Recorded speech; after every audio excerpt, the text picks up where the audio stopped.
And put it the way you want and where. Yes. Let's say hello. Hello? Okay. You're good to go. So I think we are good to go. Okay, but where's Mr. Isma? Oh, okay, good. It's okay, it's okay.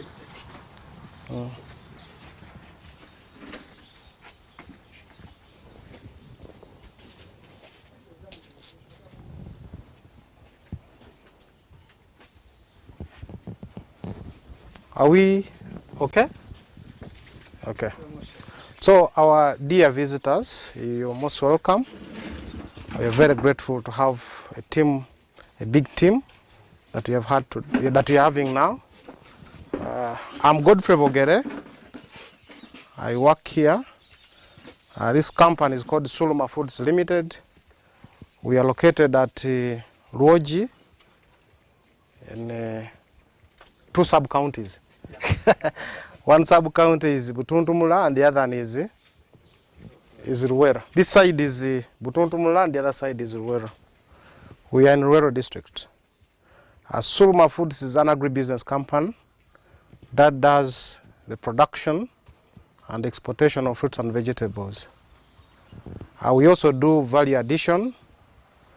Doing export is not a very simple task where we don't have the mechanized systems, or we don't have the industrial farming. So the only shortcut is to work with the outgrowers. This we have done for so many years, and we have this. And one of the most important tools that we are using currently is the Farmer Family Learning Group.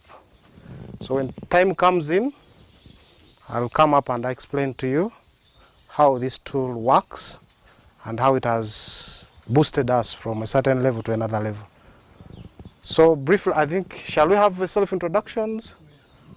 At the moment, we are going to have self-introductions for each and everyone who is here. Just tell us your name briefly, if you're working for an organization, and what you do. So I think we can start from here.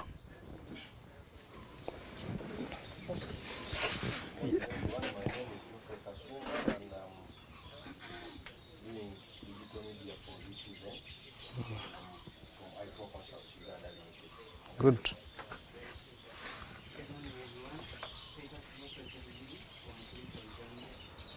Kulika, Uganda.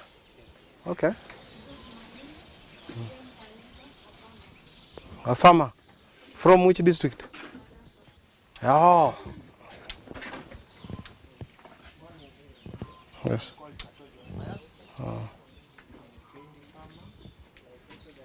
There are seats here. Come and sit here. So, you are a farmer, a trained farmer? I haven't got you properly. I'm a trained farmer at a chief. Okay. So let's do it as fast as possible to catch up with time. So,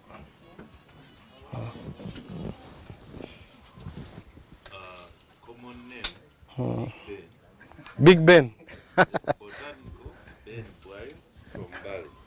Okay. I'm a trainer and as well a farmer. Very good to see you, to meet you. Morning, everyone. Okay. I'm Odesi from Soroti. I'm a trained farmer. All the way from Soroti? Oh, you're most welcome. Ignacio from Soroti. You're also from Soroti? Okay. Yes? Faster, faster. Agala Emma, Media Ambassador from Yalta. Yalta. First time to hear Yalta. Yes, let's continue. I'm Kaiba Matthias, working with the PQ, Pe- KCOA multiplier. Okay. Good. Is Fanwajara is my name, a trainer and a farmer from Kirura. Chiruhura. Okay. Wanji Matthias is my name. I work with Pelam Uganda. Pelam. Most welcome.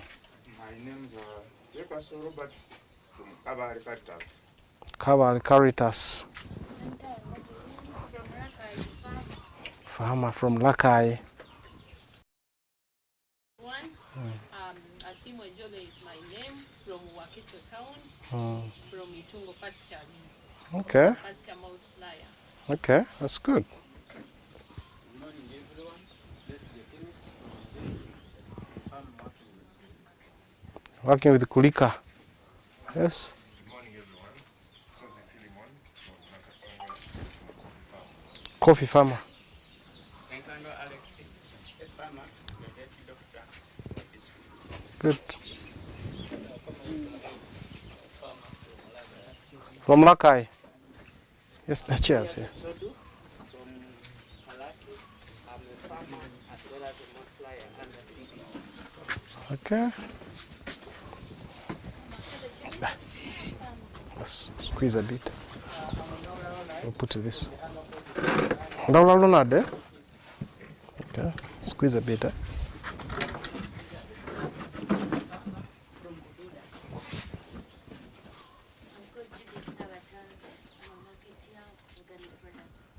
Okay.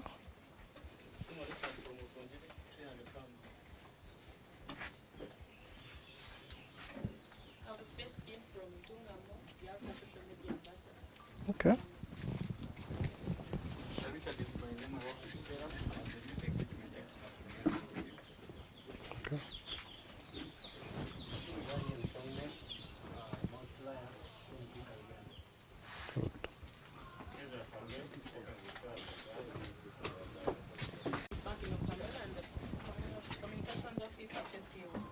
Okay. Good morning, everyone. Morning, Valentine Mukasa from Wakiso. We get trained from Okay. Good morning to all of us. morning. As your grace from God. Sorot. Good morning, everyone. I'm Robert Glover. I'm a farmer from Mukono. From Mukono.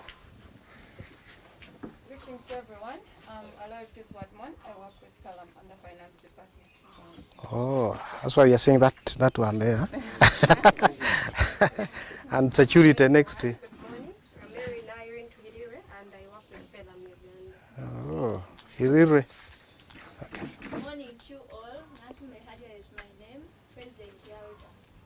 The president. Excellent. Good morning everyone. Agnes Nana is my name from New Vision. Okay. So whoever's entered after introduction, after this team, is there anyone who has not given us, who has not told us his own name? There's someone there. And the other one? Good morning, everyone. My name is Kabonge Faruk, the farmer for Karule, doing harvest organic farm. Karule in Ruero. Yes. Oh, I was surprised. No one had talked about Ruero, yet we are the host. I was getting worried. But the whole Uganda is here. So let's have the introduction of this team behind us. There are some few. Oh, big man. The other one is Big who? I'm forgetting. Big Ben. Big Berry. Big Ben. Big Ben, okay. There's also Valentine. Born on Valentine's Day or what? Hello everyone. Yes. My name is Kasim Kaira. A Dream Harvest Organic Farm in Bombo Karule and Kiriandongo. Oh, at least a second person from Ruero. Yeah. So let's also introduce Officer. Good morning, everyone. I would like to drop a bit so that I be somehow clear. My names are Omnet Alex from Komi, agronomist, Sulma Food Center. Yes. Thank you. Yes, good morning everyone. I'm by the names Omara Joe. I'm from Lira. I'm working in the Sulma at the production department. Good. Yes, maybe for the interest of those who came in a little after my introduction, I'm Godfrey Bogere. I'm the Quality Assurance Manager. I'm also in the production. Yes. Good morning. My name is Zahra. I'm a director. Me and Mr. is my husband. This is a family-owned business, and I'm happy to be a farmer. So I'm in charge of finance and HR. You're all most welcome, and I hope you have a lovely stay. Good. Do we need to transfer this? There's this technology here. No, just move here. Okay, just stand here. My name is Abdul Karim Farid Karama, the founder of Sulma Foods and the director with Sulma Center Limited. We are your hosts today, and let me take this opportunity to welcome you to the Sulma family. And feel free. We are here to share knowledge. Since all of us are farmers, farmers have more knowledge than anyone. So please feel free to ask whatever you want to ask. And at Sulma, I'll be sincere with you. We are free with information. The few of you who are here, I think, can testify to that. That information flow is free at Sulma. So please, welcome. Thank you. Maybe as per our small program, it's off, eh?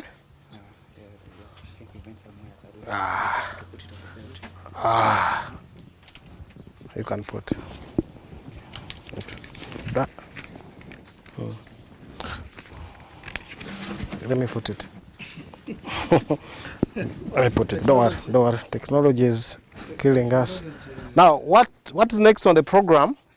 We are going to get the welcome remarks and then the background of Sulma Foods and other details of Sulma Foods. Sorry, I'm confusing the two. There's Sulma Center and Sulma Foods. You're going to get the difference. Yes. Thank you very much, Godfrey. Yes, welcome. And I take this opportunity again to welcome you to Sulma Foods. Sulma Foods is an export company, but our demonstration is the Sulma Center. So just to clarify, yes. Clarify on that, Sulma Foods.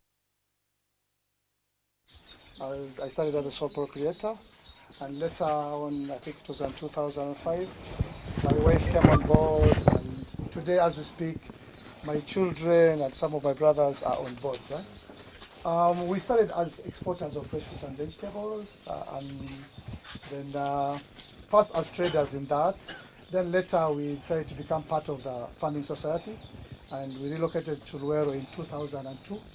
Started very small and went on growing. Started with about 15 farmers. Today we talk of about 1,000 farmers plus. The common crop is pineapples, but we've diversified now. We've got sweet potatoes, bananas, the matoke, apple banana. We've got honey, which was here, but we've transferred most of it to Nakasongola. Then we've got peppers and chilies and so on and so forth. So this is a center where, our farmers, I've told you we have a network of about 1,000 plus farmers. And this is where they come in for their training and so on. We've got small demo farms and so on and so forth. I'm going to be very brief because of time. We've lost, I think, an hour or so. We've been in export from that time, 2001 to date. Then in the course of that,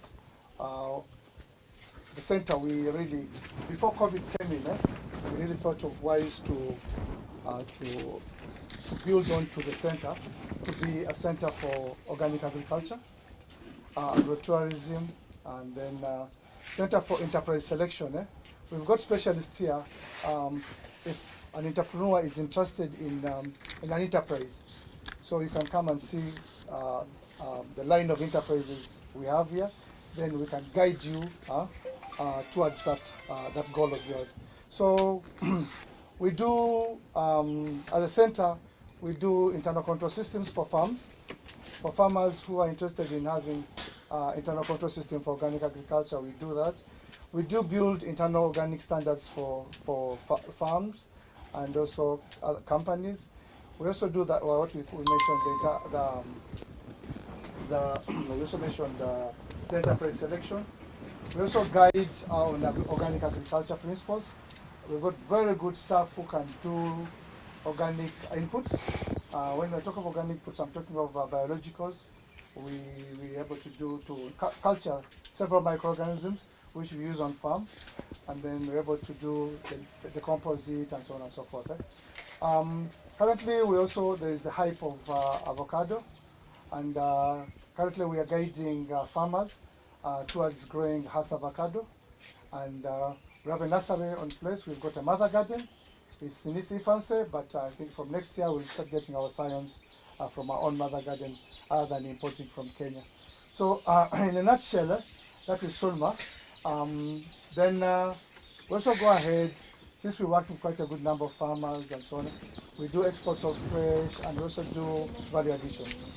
In the value addition part, we do value addition to honey, herbs, the assorted herbs, then dried fruits. Our main fruit is pineapple, which we export to Japan. Then for the fresh, we are doing the fresh to the Middle East, Doha, Oman, and Qatar. Doha, Oman, and Dubai. So basically, that's what we are doing, and yeah, we'll keep on learning from each other as time goes on and so forth. I think with that, I beg to stop here, and then we'll continue the program. Thank you. I think it's been clear. In case you have specific questions, I think you can put up your hand and then ask when that time. I think at any point you can ask a question, because we may talk and then end up not hitting where exactly you need. So in order for you to achieve your objectives of coming here, I think question and answer will also be another approach for you to achieve what you need. So next on the program, I think I just have to talk about how we work with farmers, what we give them, what we get from them. I think that is what is next on the program. So as I've told you, working in export, especially in Uganda, where we don't have those big farms, where you are sure of the produce, where we don't have good irrigation technologies, industrial farming. So the only shortcut is to work with outgrowers.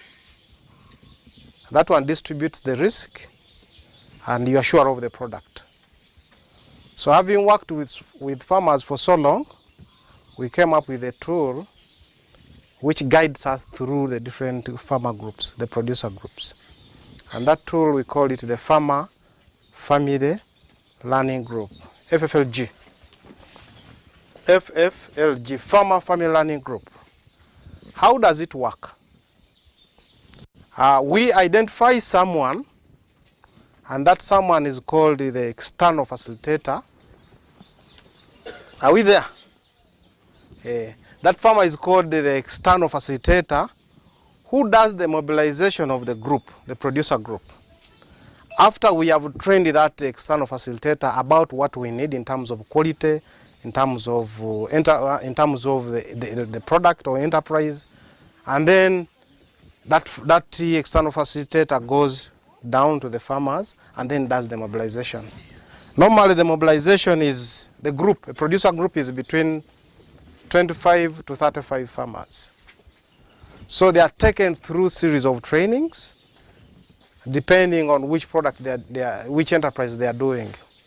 Most of them are doing sweet potato, others are doing pineapples, all our export products.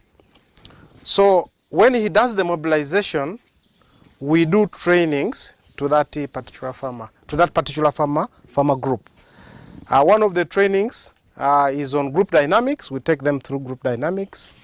After that one, we take them through the good agricultural practices. And that one includes the IESA, the agroecological systems analysis trainings.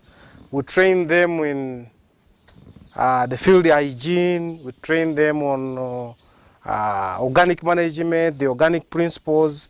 We train them. We take them through a series of trainings. We train them on post-harvest handling and so many trainings.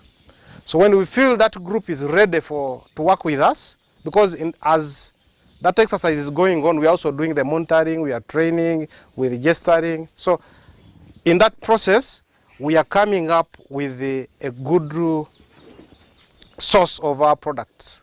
So that one is called the Farmer Family Learning Group. What is unique about that Farmer Family Learning Group?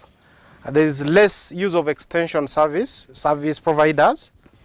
These farmers, their exercises they do in their group. For instance, if we chose like to meet here today, and the host farmer is Mr. Abdul Karim, we look at what he does and the product he does, and then we look at the good practices we copy, and then we advise where he's not doing well.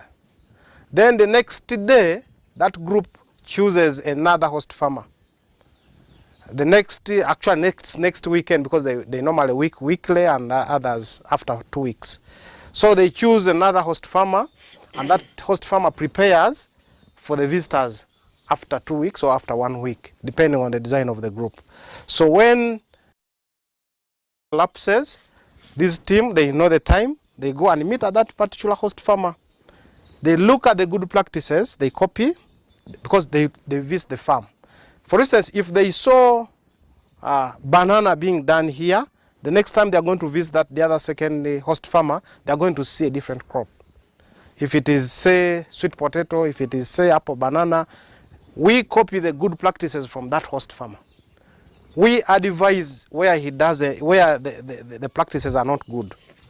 And then like that. That one is called the FFLG session. Those are called the FFLG sessions.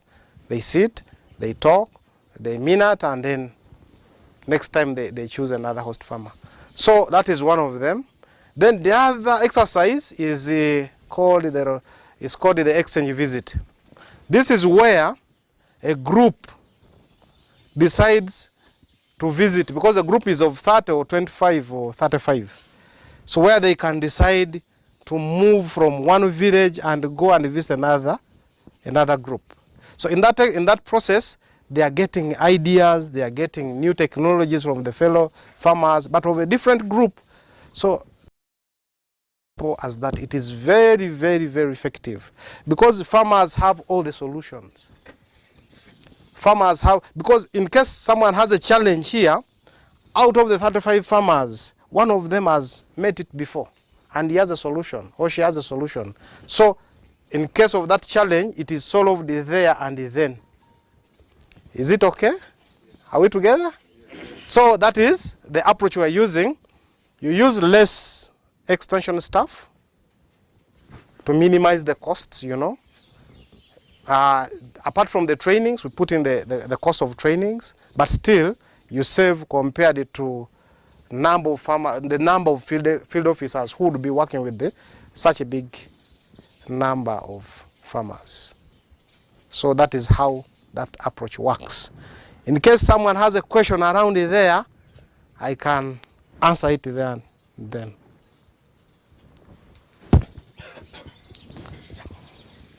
No questions? Yes. Thank you so much. Yes. It's a new system that is really interesting, the Farmer Family Learning Group. Yes. And I'm looking at if I'm the host, when farmers are coming to my place, do we have an extension officer in that group? Yeah, one of who advises the farmer after copying the good practices? So in most cases, that particular day, if staff from Sulma Foods may be there or may not be there. But the main person there now is the facilitator, who is well trained. So because why external facilitator? Because when that group is forming, the external facilitator is coming from outside. But in the process, when that group is going through the different stages of group development, that external facilitator is identifying someone such that in case he goes away, that someone will replace him from that very group for sustainability. And that second person is called the internal facilitator because it's coming from within the group. So those two are competent enough to guide the farmers. However, don't leave them completely to do the work. At a certain stage of that exercise, staff from Sulma Foods is there. Yes. I think I'm clear. Yes. So it's a very, yes. Thank you for giving me the opportunity to say something. Yes. I'm Yes. I heard you talking of honey and the ash avocados, polo bananas, and then sweet potatoes. Now I come from a certain group, and our problem has been getting market for those products. Now I would want to hear from you and maybe guidance how we shall happen in way of you connecting us to the market and maybe on the side of quality assurance meeting the international standards certain markets. I don't know how you can help me. Yeah, thank you so much. There's someone from the marketing department, but my big question is, do you do all those products? Yeah. Because we get visitors here. Oh, no, let's continue. So now, your challenge is how to market, how to get those international standards, how to organize the production system, the value chain from production, post-service handling, packaging, and export. So I would say you would be a farmer we are interested in. But the challenge is the location. Where are you located? Palisa. I think Palisa is very far, but maybe actually you can come in. Thank you, Mr. Kato. Yes. Thank you, Mr. Kato, for your question. No, just relax, don't worry. Currently, Sulma is working with farmers within Luero, some few farmers in Mpiji, and very few in Masaka. If it weren't for COVID, our plans were to extend to the east. But I can't promise because we have interests in the east. In fact, even in our last meetings, we were discussing about the east. But in future, we'll keep your contact and you also keep ours, and we keep sharing until the time when we regain. After COVID, a lot happened. Until the time when we regain, and then we look at those other value chains. As long as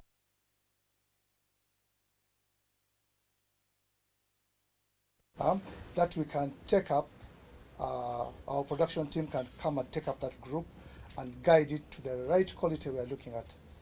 Yeah, because currently we are doing with Nakasongola a little bit, Abim, Kabong, and Otuke. So yeah, that's why we are doing the honey now. Yeah, but sure, for honey we can talk out of this forum. Yeah, welcome. Thank you. I think, yeah, at least you have bailed me out. So, but yeah, yes, please. Yes. I'm glad about the FFMG approach. Personally, we want to roll it out not just for our farmers. Now, about the quality assurance within this FFMG, you said staff from here goes and facilitates once in a while. But we found out that our farmers out there sometimes get cheeky in the following those standards. Do you have any participatory guarantee systems just at that level to guarantee us that what they bring is pure organic? Because why I ask, we were in yes, we are organic. Some farmers of ours sometimes get lazy, and instead of weeding, they want to.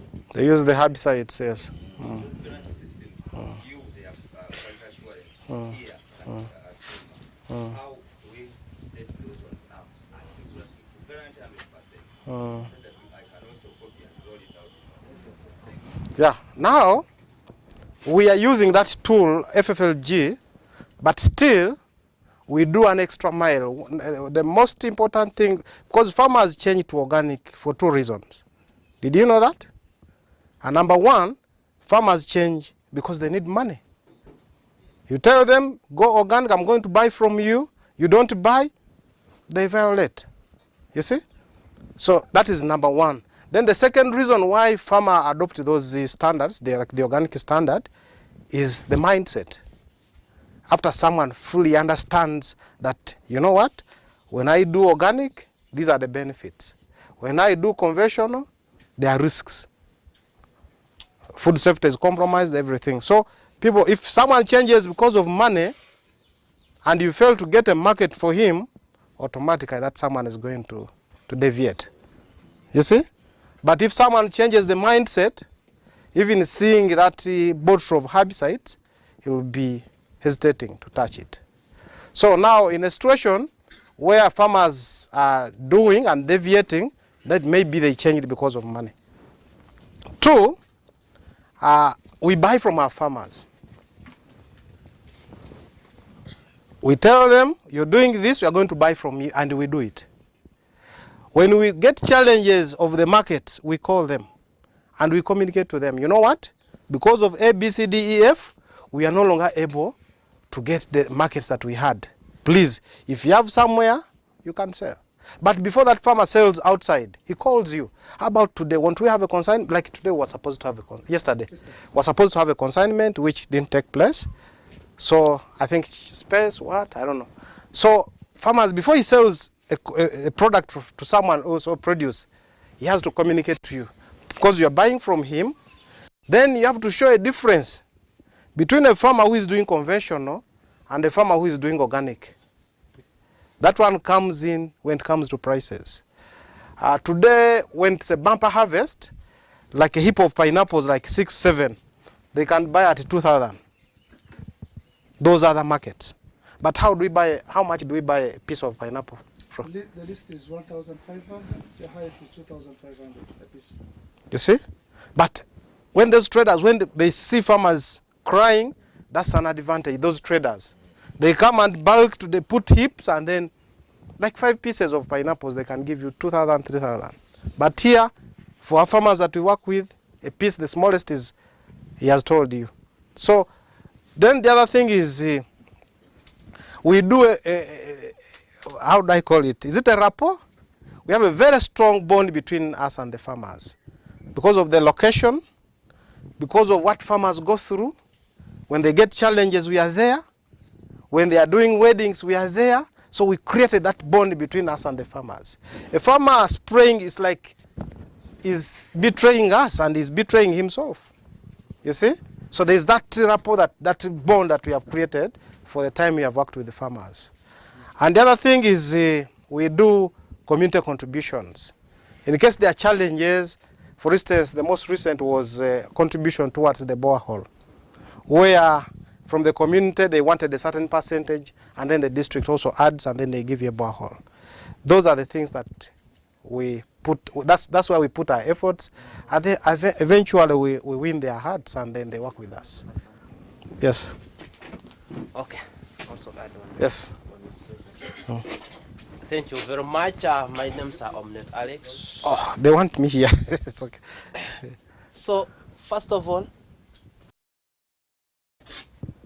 before someone does a mistake, or before him to adopt what's supposed to be done, first of all, you have to change his mindset. Thoroughly sensitization of the farmer. You give him thoroughly sensitization, and the guidelines he's supposed to follow. Because if you just tell him, we are dealing in organic farming, then you just, in organic farming we do this and this and this and this, then you go away. Automatically you first go back and say, this man what he's saying, I'm really not picking it. You get? So when he goes back and says, I'm not picking it wisely, then from there he says, why don't I do this? Can't I get this? But all what you do, you involve yourself, show him that we do like this. Eh?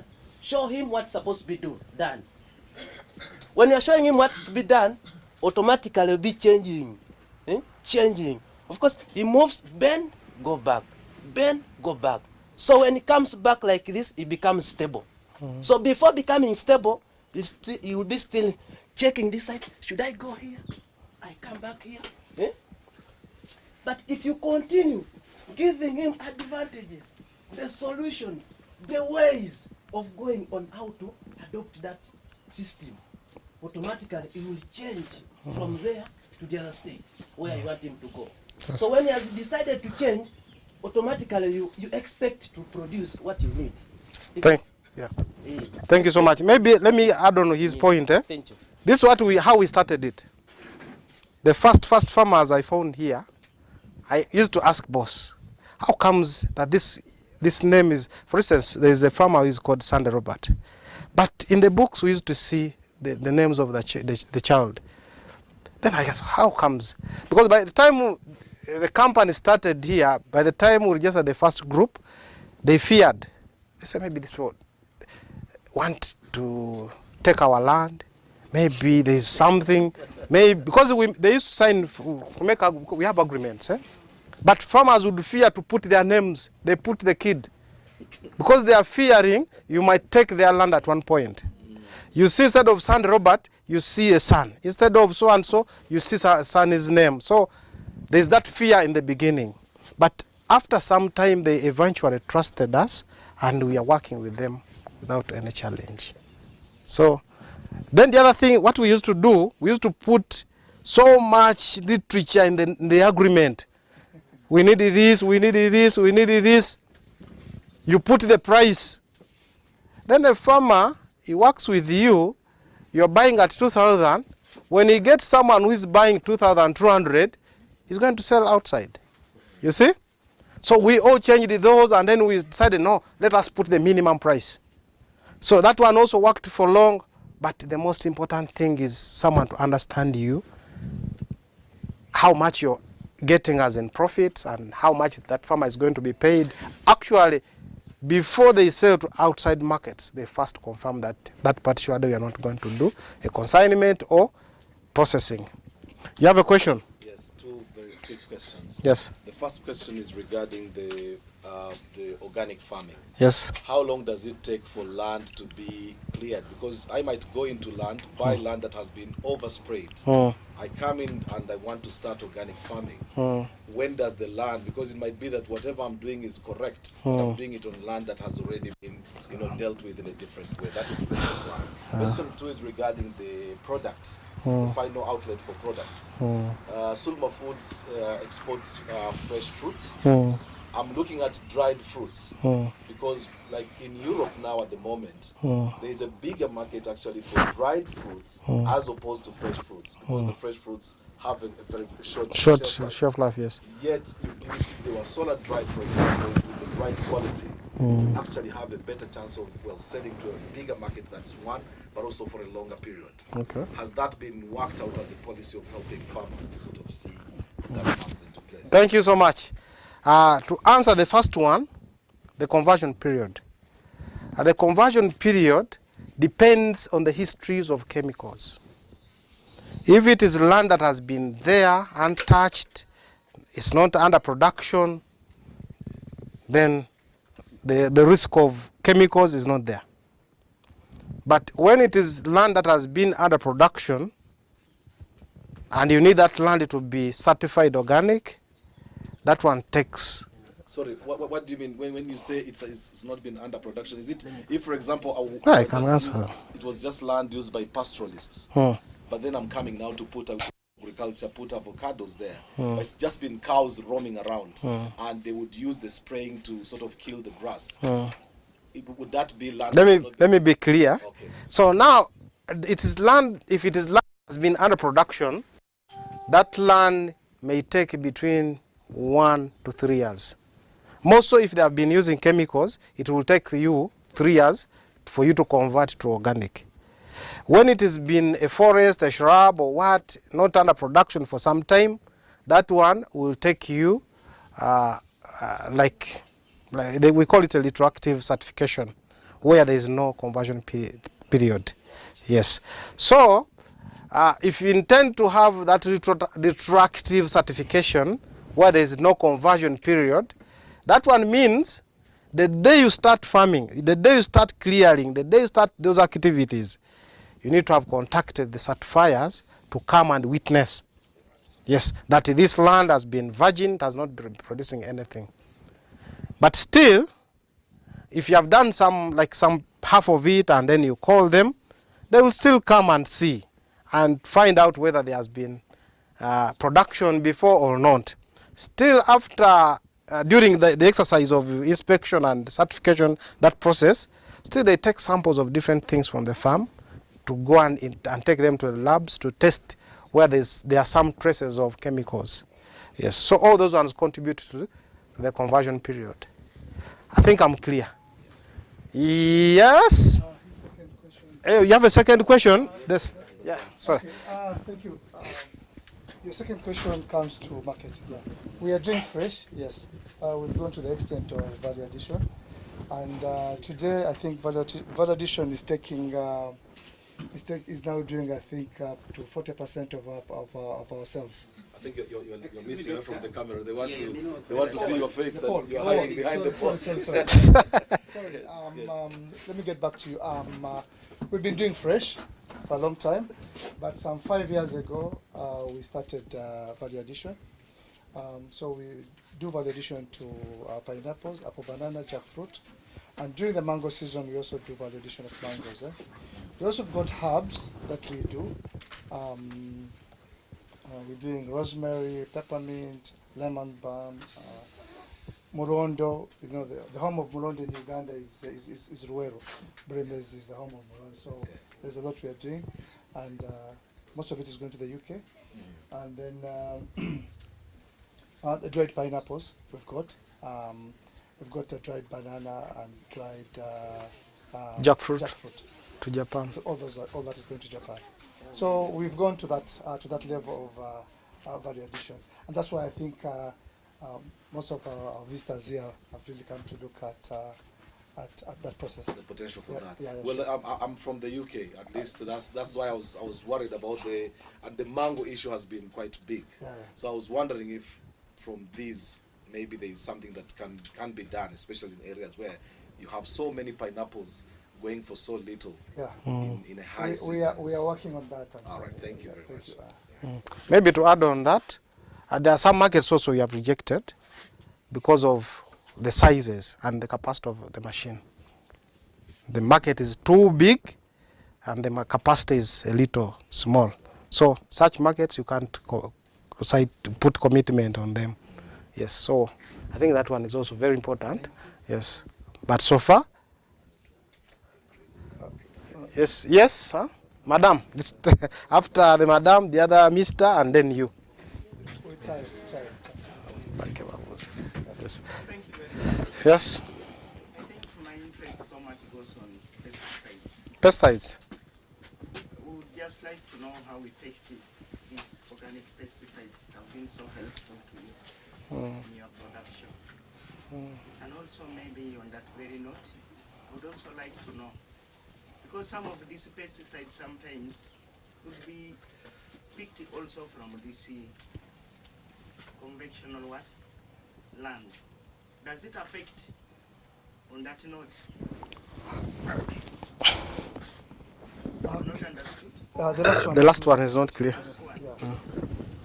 Sometimes, like for us farmers, like you had mentioned, you may find that getting this medicinal, this pesticides may be very difficult from these barren lands, and you may find that sometimes you can access them on this other land which has been used. Does it affect if you pick them from there on that land which has been sprayed?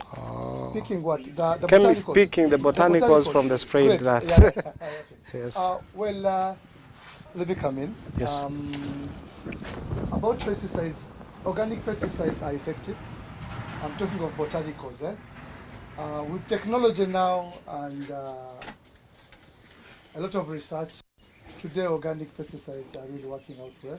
But it depends on how you do it. How are you going to handle your botanicals and so on? Then with technology, now biologicals have come in also. You find that they are biological products. In Uganda, we are blessed.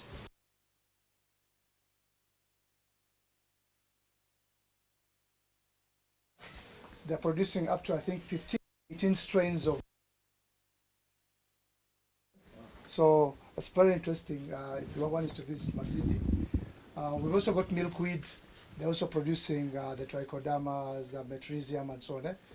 That when we go back now to the botanicals got from a land which is has been using pesticides is not allowed. You may find that yes, it is free from the pesticide, but as long as where you've picked your botanicals is not certified or is not within an organic setting, it's not allowed for a certified product. But if you are to get it from, for example, you could have got it from a forest, that's okay. But land where agriculture is taking on, and they are using pesticides. For example, if for example, your neighbor is using pesticides and you're interested in Titonia from his place or her place, please don't go in for it. Yeah. Source of botanical is very, very important for a certified organic product. Yeah. Have I answered you right? Yeah, but we are blessed. When we started organics, there were very few inputs. But today, we've got Vermipro is producing biologicals. We've got Milkweed is producing biologicals. ReIPM is producing biologicals. Kinyara is doing. Then we've got people who are doing also some small guys who are doing pesticides. Somewhere in Nansana, there's someone doing some pesticides and so on. Then there's Black Off also, that kind of thing. So, and then also on farm. But on farm is all about mastering the game. How do I do it? How do I do it? Before they would talk of only fermenting and so on, but there are other ways to do it and be able to extract the botanicals, for example, from Titonia, from Tephrosia, and so on and so forth, from Neem and so on. Okay. Madam, have answered? Yes. Thank you. Yes, sir. Thank you very much, Julius from Caravan, and I was so much interested in the issues of the honey talked about, and for sure, in our district there we can have the group which is organized for honey, but now our challenge is we have those other farmers who are time use. Who are? Their crops. Who are? So when the bees go and get the pollen from their gardens, now they have that income. How are you going to make sure that, for instance, if I go and organize them, I want to at least an expertise to come and check whether it is of quality that meets the standard of the market. So what is that gap? Because we may have honey, which is not organic. which is maybe we are not sure because the bees move. We are as an agriculture industry where we belong to, we're still trying to find out modalities of answering that issue. Where bees move up to 3 kilometers, and in the Middle East we pick nectar from a flower that has been sprayed. But we're still debating on this, because when a bee goes and picks nectar where it is sprayed, it won't get back home. Am I right? Because already there's a pesticide there, and it has taken nectar with pesticide. So that pesticide that will kill it. So we're still working towards that. That's why when we look at certified organic honey, it's not yet in Uganda. It's not yet in Uganda because we're still looking at modalities of where those bees will be reared, where the beekeeping will take place. Because most of the beekeeping is within the villages, within the community. And in the community, a lot of activities are going on. So in the short run, I don't see an organic honey until otherwise. But though we are trying to organize a group in Karuma, we're trying to organize a group in Karuma to see if we'll be able to to produce organic, but it might take us about 3 years because produce, then we do the tests to see if there's any pesticide in it. So in the short run, there's no answer to that. Yes. Yes, sir. Yes. And him afterwards. And yes. Okay, thank you so much. And I want to draw my question from the 2 points you talked about, that somebody will convert from conventional to organic because of one, mindset change, and the other is money. Ezra there is a field officer for a very big project, quality set on organic agriculture, and he's trying to campaign on organic production and consumption. However, like we are talking about markets, Sulma is exporting to Japan and Middle East, but we are forgetting about the local markets. And one thing for sure is a farmer will grow if there is market. That's why he said that if there is no market, the farmer will go back. Exactly. And in most cases, when we are trying to talk about organic agriculture, we are talking about the benefits. And one of the things we are talking about is eating healthy. And we are telling them, if you eat healthy products, then you won't see non-communicable diseases. However, now the price bit comes in. When the experts come and say, you see organic agriculture, we are going to use locally available materials. And we are telling them, if you do organic agriculture, the cost of production is more or less than the cost of production in conventional. However, when it comes to the price, it's again higher. And now I'm looking at how do we now try to change the mindset of consumers on the local market, that they are able to demand for organic products. Because when we are talking about them, like, but you know, when you go to the market and you want to buy organic, it is more expensive. And then they have this saying, if we die, we die, because things are expensive. But as we are here, we now need to bring brains together. The extension workers are saying the cost of production is low. For us who are in business, we are saying the product is higher. Now the consumer who would really drive the demand for these products is running away because of the prices. How do we help the final consumer to come and get these products locally rather than take them to outside markets? Okay. So number one,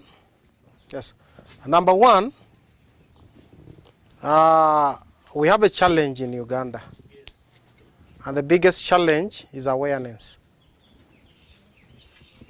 So someone would rather go in for a big stuff than a small one, no matter what is used to produce the big one.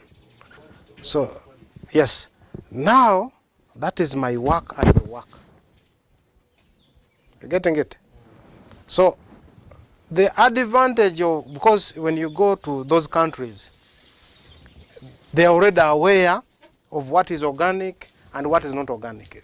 Because before someone buys something, he needs to get, in Japan they call it a story, how that particular product was produced.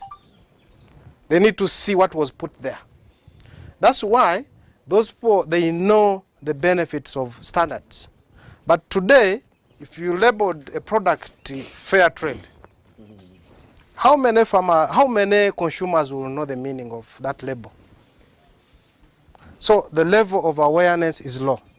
If someone labeled organic, just sample 10 consumers in the supermarket, will they understand what is organic and what is not organic?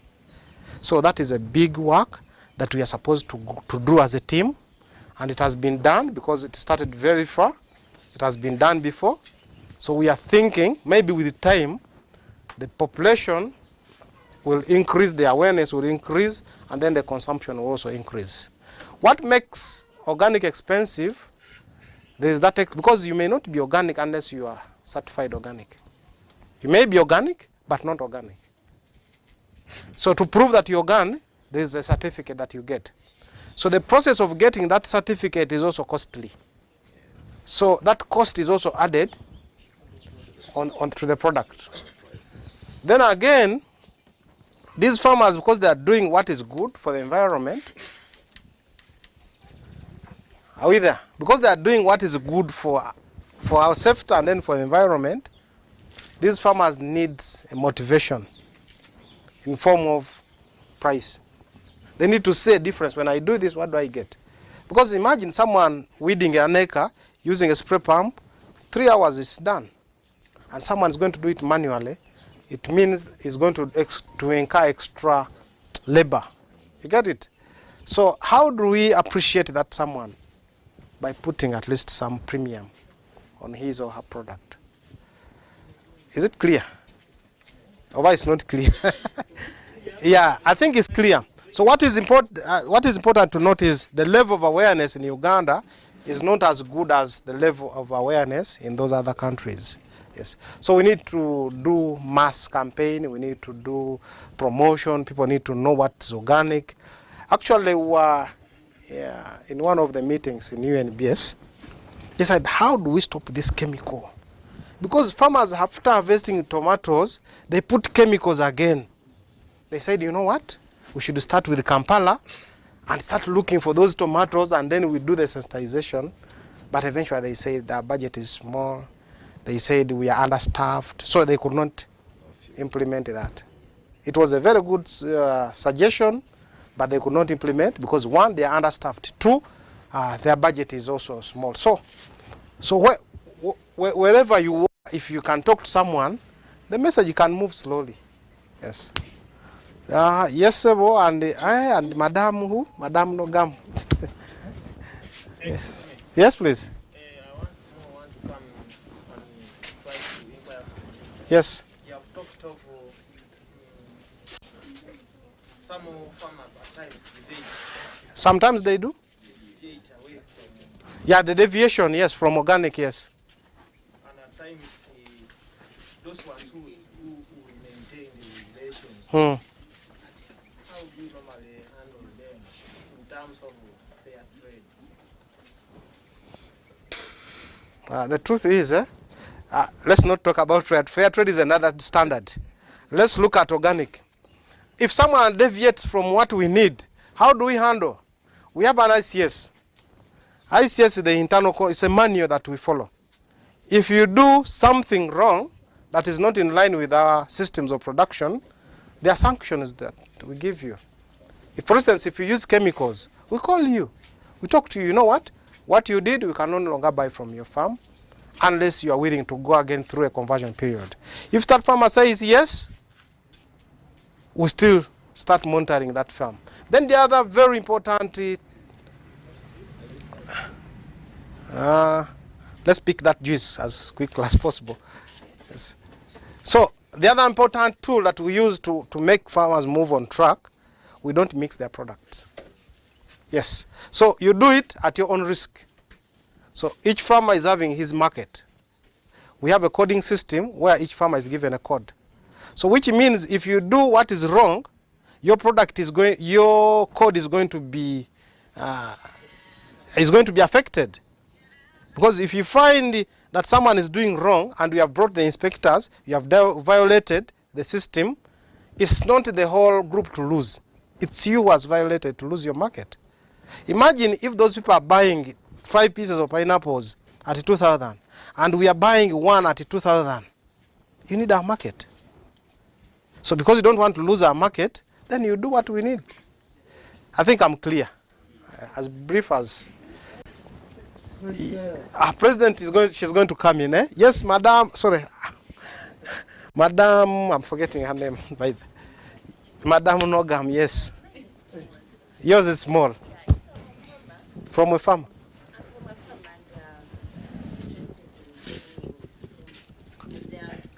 Yeah. Who meets the cost of certification?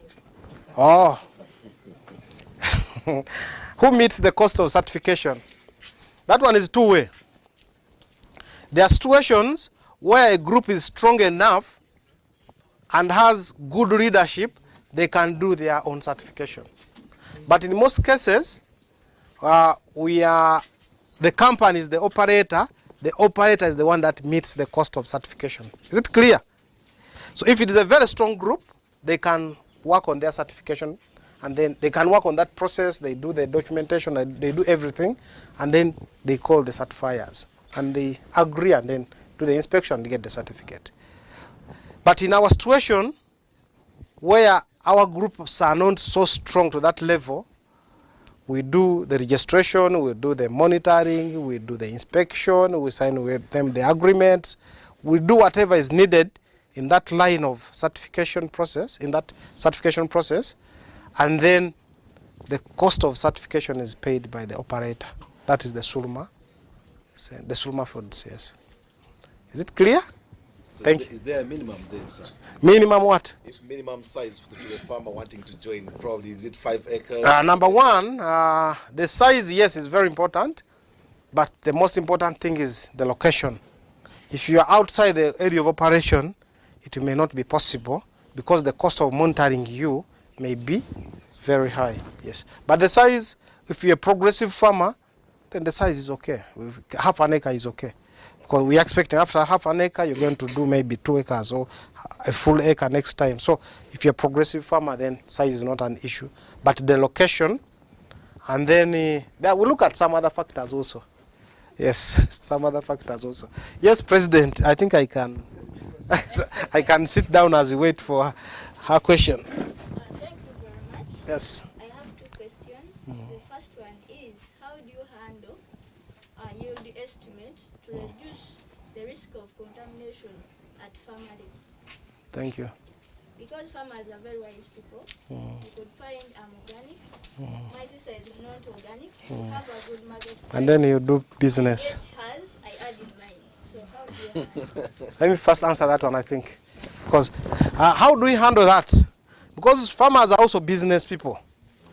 You're giving a good price, there's a possibility that that farmer is going to source from a friend or a neighbor or forever, and then he benefits from the price. We do monitoring of these fields. And during that process, we do yield estimates. When we estimate that we are expecting from you like 1 ton by the end of the year, we have a buying record where we write that 1 ton. Every time you supply, we reduce on yield estimate. But still, even during harvesting, we also there seeing what you're doing. So the possibility of getting a foreign product is not there. It's zero. Just add on. Yes. In our internal control system, Yes. I developed with him. Yes. We've got a post-harvest team. Yes. A farmer cannot harvest without our team. So if we've sent information to the internal facilitator that farmer XYZ in your group is going to supply us pineapples ABC, they have to wait for our post-harvest team to arrive. Why do we do that? We spent some extra fund to manage a post-harvest team for very many reasons. One of the reasons is to avoid issues of produce coming from farmer Y coming to the system. So our post-harvest team is on the ground. They do the harvest, take whatever weights, and then bring them to the pack house. That's how best we're trying to have watertight measures. Because that, and by doing that, we're trying to safeguard the integrity of our systems. So we had to bring in that clause in our internal control system that yes, as a company, we shall invest in a post-harvest team. And that post-harvest team is including with the post-harvest officer, some staff, and the driver, all, unless, you can't compromise 5 people on the truck. Yeah. So that's how we best really monitor that. Yeah. Your next question, Yeah, thank you. My next question is about if you have any knowledge on organic herbicides, because post-weed control in organic pineapples is very expensive. Thank you. Yeah, for organic herbicides, I've not heard of it. But maybe they're there. But what we know, we train these farmers to do the good agricultural practices. And one of them is mulching. Very, very important. I know of a farmer who failed to manage his field because of spacing, pineapple field. It was overspaced and weed became a serious issue. Not until he decided to do away with the field and he gave up. So spacing is also very, very important as far as weed control is concerned. And those other good agricultural practices with the advices that we give. Mulching, if there are weeds, weed before they produce the seeds. Because if it is like the blackjack, you wait for them to have good seeds and you weed your planting again. So we keep on advising these farmers on the different agricultural agronomy practices. Yes. Maybe it's adding also. Just also to add on that, the issue of spacing. When we started in Luero here, we were doing 10,000 pieces per acre. Yes. Today our farmers are doing between 18 and 20. That means they have reduced on to the spacing. The spacing, yeah. And they're also controlling now the size. Because look at the fresh market. Fresh export market is looking at smaller size pineapples. 800 grams to 1.2. So if you are to do the 10,000 in an acre, you're having a 3 kilogram pineapple. But again, weed. That, yeah. So then you're also going to fight with weeds. But with now 18 to 20 pieces, 20 suckers in an acre, they've breached the space. So weeding is done in the earlier stages, and at some stage, yes, pineapple covers the canopy covers and then connect and then. Yes, sir. There's a question behind there, but after you. Yeah. Yes. Yeah, we need to go to the next level. Yes. There are also some herbicides. The weeds in the pineapple. Yes, they are herbicides. Okay. They are herbicides, but they're expensive ones. One time I was interacting with a certain farmer, and he gave me a clue. But this semester, this is a bit somehow dangerous. Because at times, if you keep on applying, you may lose that species of the weed in that particular garden forever. You use what? You may lose. So he brought the idea of peppering. If you have ever heard about the word peppering, it means, like yesterday we were in Kayonga, you go and uproot all those oxalatifolia, is it rhizomes or bulbs? You get that weed, then you go and you roast until you make an ash out of it.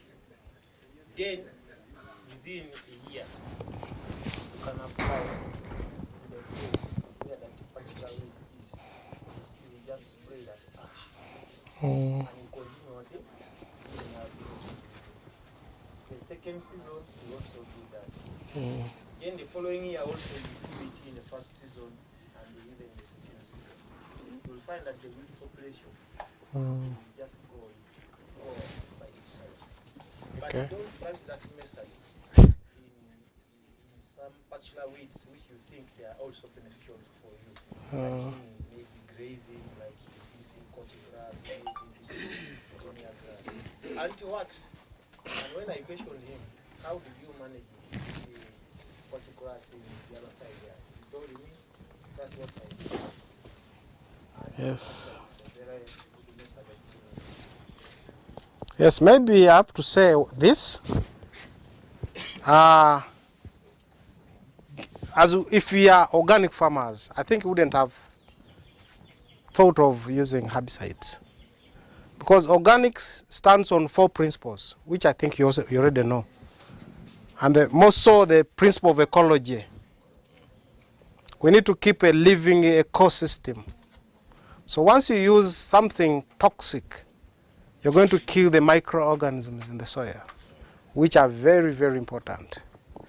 So if you use herbicides, I think at one point you will be asked to prove whether they have no effect on the ecosystem, whether all the living organisms will remain active when you apply those herbicides. So me, I would think the best way would be to weed at the right time, to do the mulching, to do proper spacing.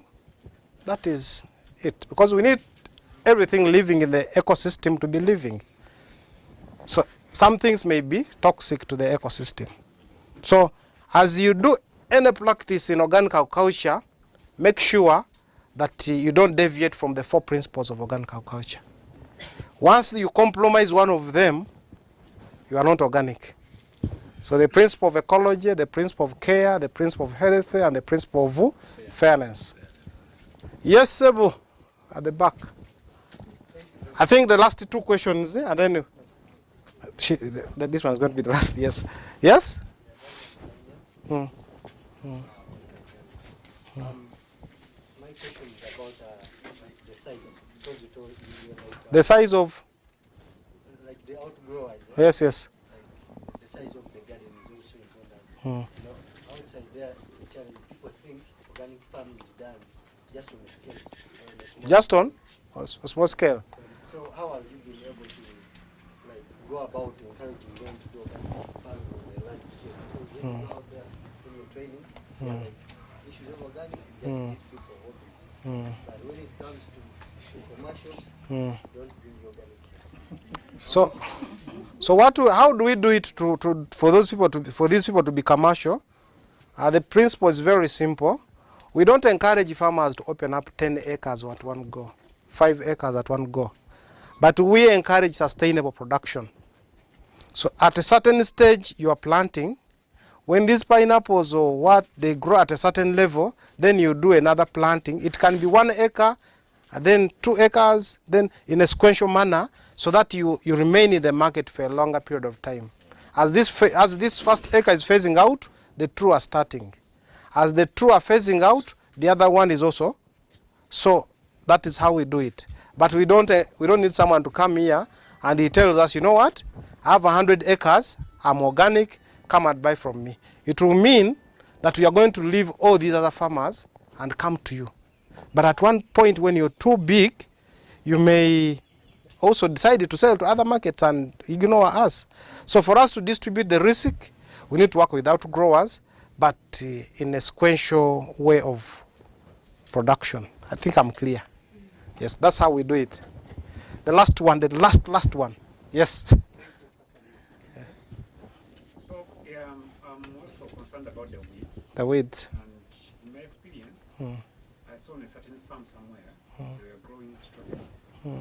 But they were growing in, I would say, polythene. Whereby they bunch on the polythene, depending on the spacing they want, and just insert a seedling or a planting material for it to grow. Now, relating to your explanation about the principles of organic and natural ecological ingredient, if I had the capacity, I got such a material, maybe a polythene or a multi-bricks, and I cover the whole field so that I just plant where I'm going to plant. Will I still remain organic or not? So as long as you're not using the chemicals, as long as you're not compromising the ecosystem, as long as there is that balance. But again, we have different, in organics, we have different standards. So different standards have some few differences. So you see that some practices are allowed, for instance, in the EU. In Japan, it doesn't work. You see some practices are accepted in the UGOSAT in settings when those are that. So depending on which standard exactly you're targeting, some few differences are there. But as long as the 4 principles are not violated, then. So I think that is all. So we can move to the next level. Okay. So where are we going next? Yeah, we are going to see the processing plant. We are going to divide into how many groups? 3. 3 groups? 3 groups. Yeah. And then, yeah. So we want to divide into 3 groups, but one group after the other. So you're going to, it's a walkthrough. The other groups comes back and then we get the sandals and also enter. So which means we need to go. Plant. It's a small growing plant, right? So you'll bear with us. We'll go in 15s, I think, or something. Right? And then after that, after the processing plant, we'll move around the farm as our lunch comes in and so on and so Yes. forth. Yeah, well, so in the interest of time, Mr. Ezra, I don't know that he's around. Ezra, yeah, we are going to split in 3 groups, I think, and then go to the processing plant. I think we go 15-15, eh? Yes. I think I leave it to you. You are good at splitting. Thank you.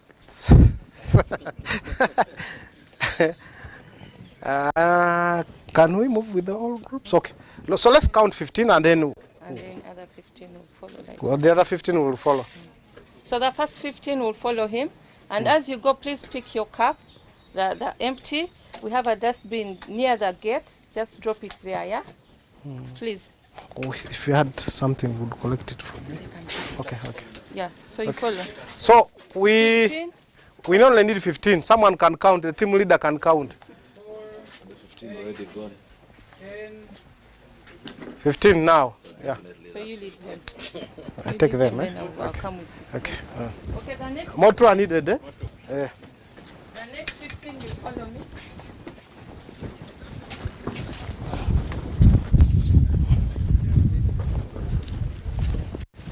I'm following you, sir. Yeah, it's okay. Yes. It has been a lively discussion. That's good. So I'll have more type of questions if you have. I want to get a picture when you are out of that dark place. Eh? Which is, yes? Yeah, just. It looks different, eh? Yeah, very. Yes. Thank you.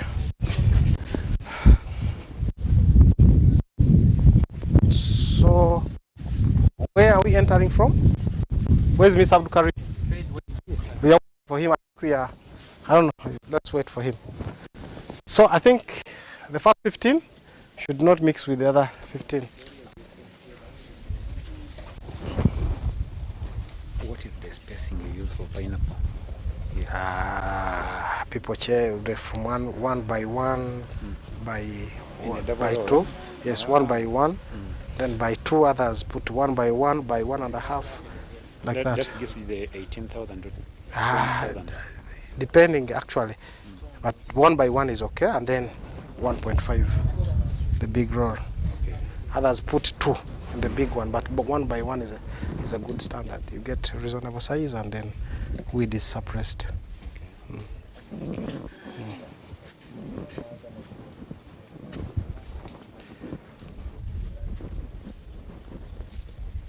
What differ?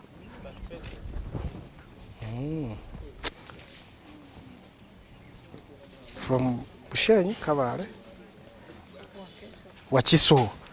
Okay. You're starting from the other side of Honey. Huh? Yeah, we are entering with Ane first, I think. Okay. So he's going to guide us. Banya bigenze bulungi. So far so good, eh? Yeah. So far so good, eh? Yeah, so far so good. Okay. Okay.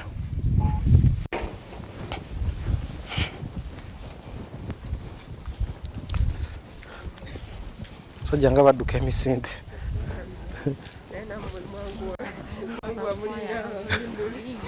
Linga wena kola shi? Mukwaya.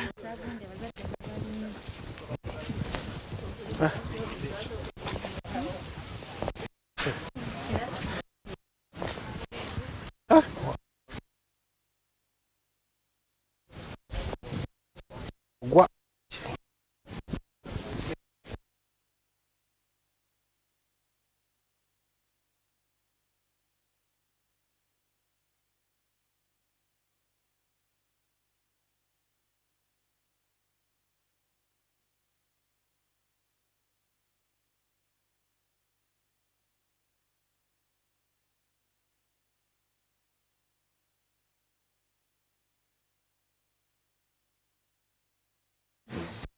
He's going to guide, I think, this side.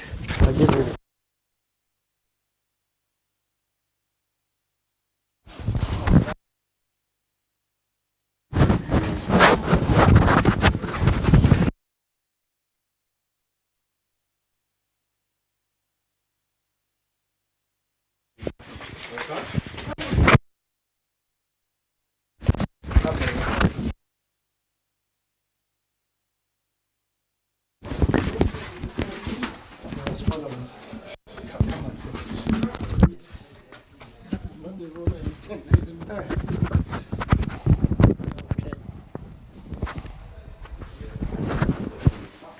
then this.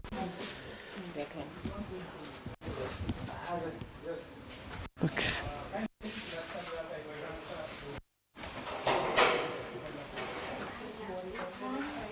You wait. You wait for us. Wait for the right tip. Where is the robot? Is there? Okay. They wait for. We need 15 only because of space. Eh? Come in. So far, 3. Let's put this one. I can see we're over 15. Yeah.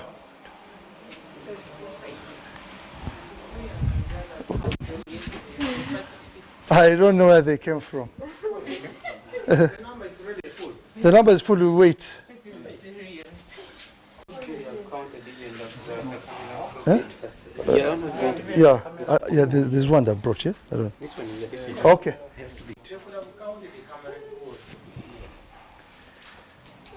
The last person, please. Mr. Kato, you look for me that door, please. The other one, the main door we used for coming in.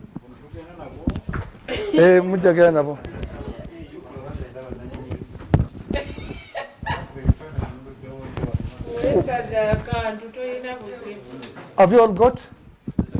Yeah. Okay.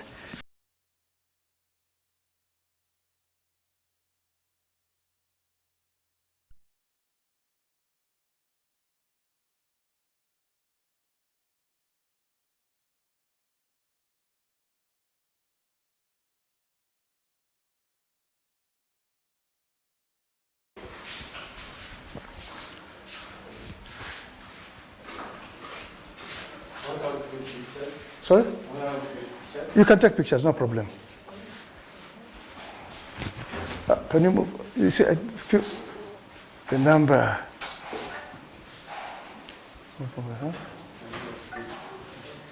It came more than 15, eh?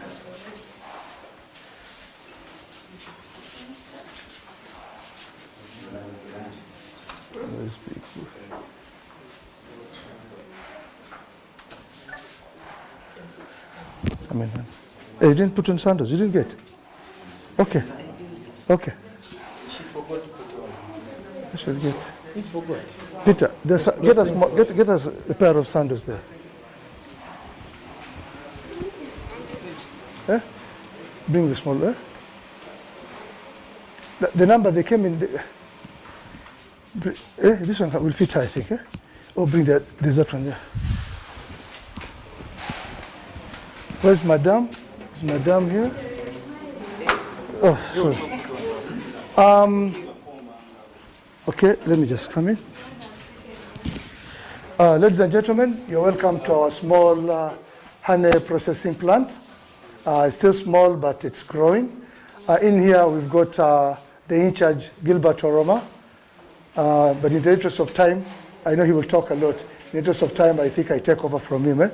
When our honey comes in, it's brought into this section here, where we do the honey melting. At times, it crystallizes. So it comes in for melting at 35 degrees for 30 minutes. Then from there, it goes into the settling tank. From the settling tank, it goes into the filling tank. Eh? After filling, the next stage is packaging and weighing, then labeling, and then we have a finished product come out. Eh? This process here takes almost 20 days because it's manually done, and we really want our honey to, the process from here up to packaging is around 20 days. Eh? So it's a slow process, but we have very good honey that still has live enzymes and so on. Eh? If in case of questions, I think we'll do them outside. You note down your questions and so on. Eh? Okay? Right. Eh? Should we go to the next place? Thank you. Time, our issue is time. Yeah.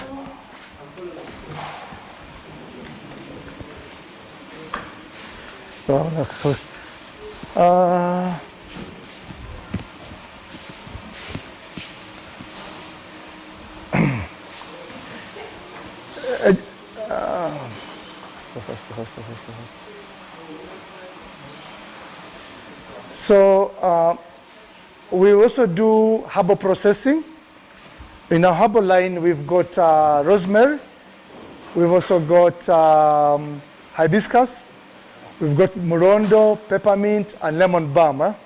So when our raw material, for example, rosemary comes in here, I think we have rosemary. So when our rosemary comes in from the dryers, you'll see the dryers when we get there. This comes into this mill. It's milled. The next place is it goes through sieving. After sieving, straight away it goes to packaging, weighing, and labeling, and the finished product goes out. A lot of measures are taken, quality control measures are taken in the Middle East. This is from drying to the finished product, about 3 days. Yeah. So you do one and a half days for drying, maybe milling and so on. So give it 3 days, you have a product in that jar. So we've got, like I mentioned, we've got rosemary, we've got hibiscus, we've got murondo, we've got peppermint and lemon balm. Any questions? Later, we got the next place, Another group is coming to you.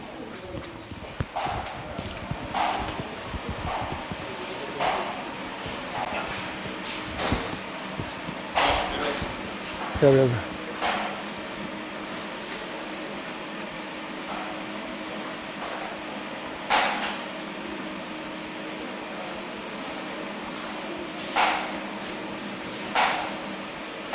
Our number was big,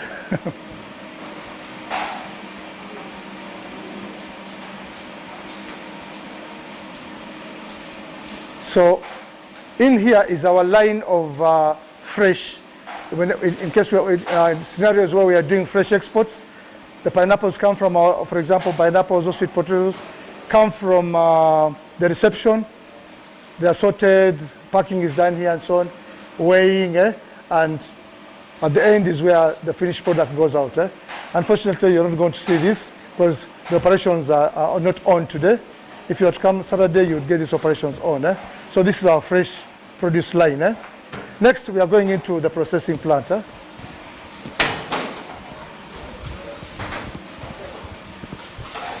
You walk slowly, it's sliding.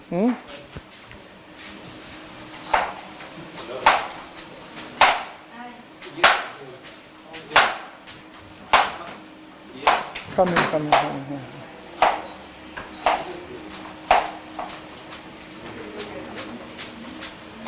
Come in.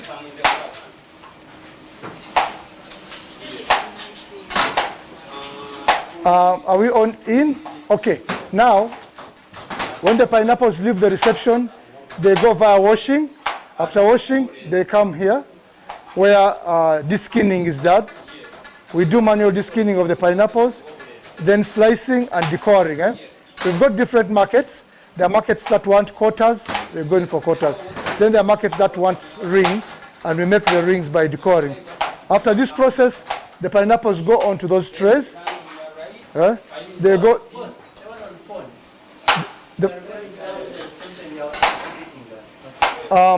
After this decoring, the pineapples go onto the trays, and from the trays, the pineapples go into the drying chambers. I think let's move towards the drying chambers. Yes.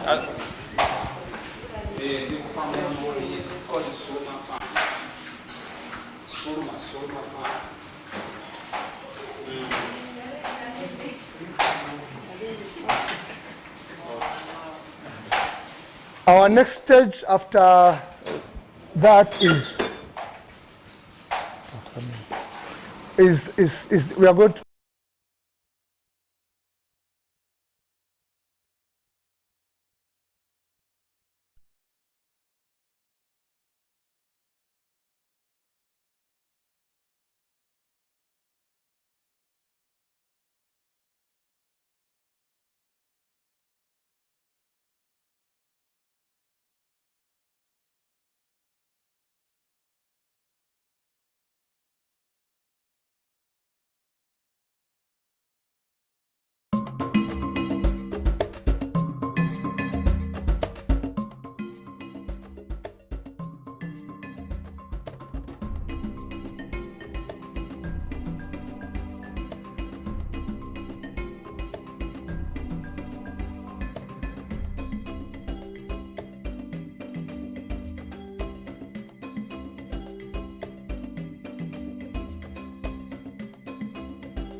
But how many? Please.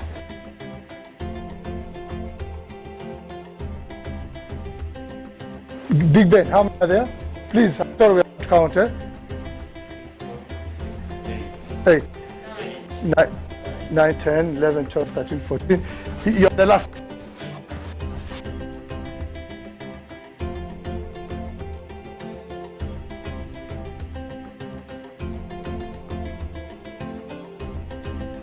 First, please, you look for us that door.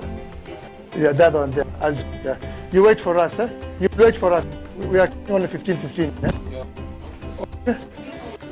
Please, that door, we need that door locked. Sorry, gentlemen.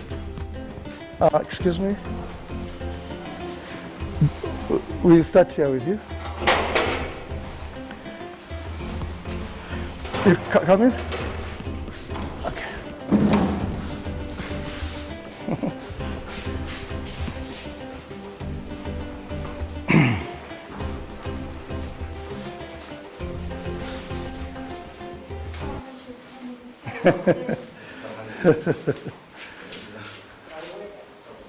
Karibu. Are we all in? Are we all in? I guess you're the last person. Can you move a little bit? Judith. Yeah. We are done, eh? So I'm sorry, it's a small plant, but it's a plant that is growing, eh? This is where we do our honey processing. It's all manually done. We haven't yet automated, but you see even in the market today when you talk of everything is manually done, someone appreciates where the product has come from to his table and so on. So when our honey comes in, outside there's a reception where it's tested. To check, we usually do very simple tests, color, viscosity, and moisture content. Once that is done, and we have a good moisture content of 20 and below, it's good to come in. Eh? So the honey comes in, and then it comes into these are melters, small melters. Because at times to deter honey from crystallizing, you have to do some little heating, but putting in mind that you maintain the enzymes. The enzymes are kept alive. So we do it for Gilbert. How many minutes? 30 minutes at what degrees? 35. Yeah. 35. So for 30 minutes, they're in this gas melter, and for 35 at 35 degrees. Then smooth, it goes into settling for some time. After settling, it goes into the filling tank. From the filling, it's packed in the bottles, and from the bottles, labeling is done. And Judith, can I have that one? Yeah. And then we have this product. These are all label. We have a new label that is coming out, which is showing UNBS certification also on it. So this is an old label, but the new label is coming out, I think, within 2 weeks' time, and it's 500 grams. Yeah, we got the next level. How much does it cost? Oh, 10,000. Can I take one? Not now. We are now on a tour, and then Gilbert, thank you. Yeah. Hey, where? Okay. This man is not here. I'll stand here. Move, answer. Move. Please, move in. Sorry. Big Ben. Yes. We need to talk. Sure. Yeah. It's good. One of the marketeers of our products is with us here. Judith is with us. She has been marketing these products for the last 15 years. Huh? Any complaints? For the last 15, any complaints about our products? No. Peter, take us through very fast. Okay, this is the herbal processing plant. And our raw material we usually use rosemary. So here we have the raw material. It's in here. It's a raw material rosemary. So after drying, we take from the cucumbers, we pass through this machine. We grind it to make it powder. Then from powder in here, this carbon machine, then we go to steam. Then from here, we go to Our process flows are very simple, no complications. So you are even able to identify any non-compliance, because it is the chain is short, and it's part to the next and out. So and in here he does also rosemary, hibiscus, morondo, and then thyme, oregano, lemon balm. What else? Peppermint. Yeah. Thank you. We got the next stage. If there are any questions, great. Yeah. Thank you. Thank you, thank you, thank you, thank you, thank you.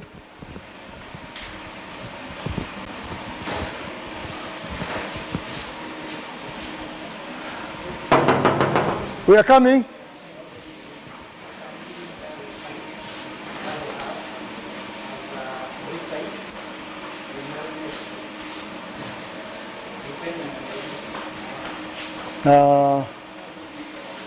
Just a minute.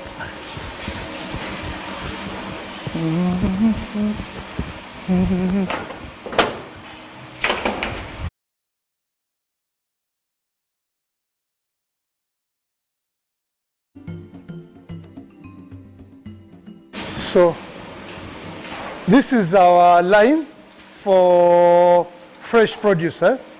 Like we mentioned earlier, we do pineapple fresh, sweet potatoes, avocado, peppers, chilies, some passion fruit, bananas, and apple banana that's called in this. We've got a reception outside there where the initial inspection is done. Once the goods come in here, they are sorted into this packing room. Then after sorting, inspections are also done. Then they're put in boxes. Inspections are done. Then to weighing, and after weighing, the finished goods are ready for dispatch. So this is the whole thing from reception to goods dispatch. That's the line. Unfortunately, we are not doing any fresh today. We were supposed to do yesterday. We postponed it to Saturday. So this is our fresh line. Now, finally, we are going into the processing plant. Please don't touch anything.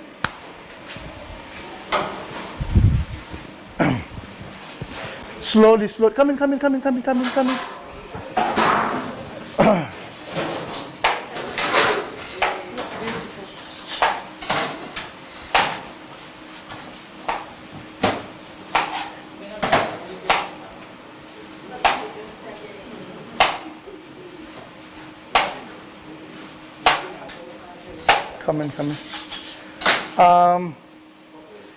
This is our processing plant for dried fruits.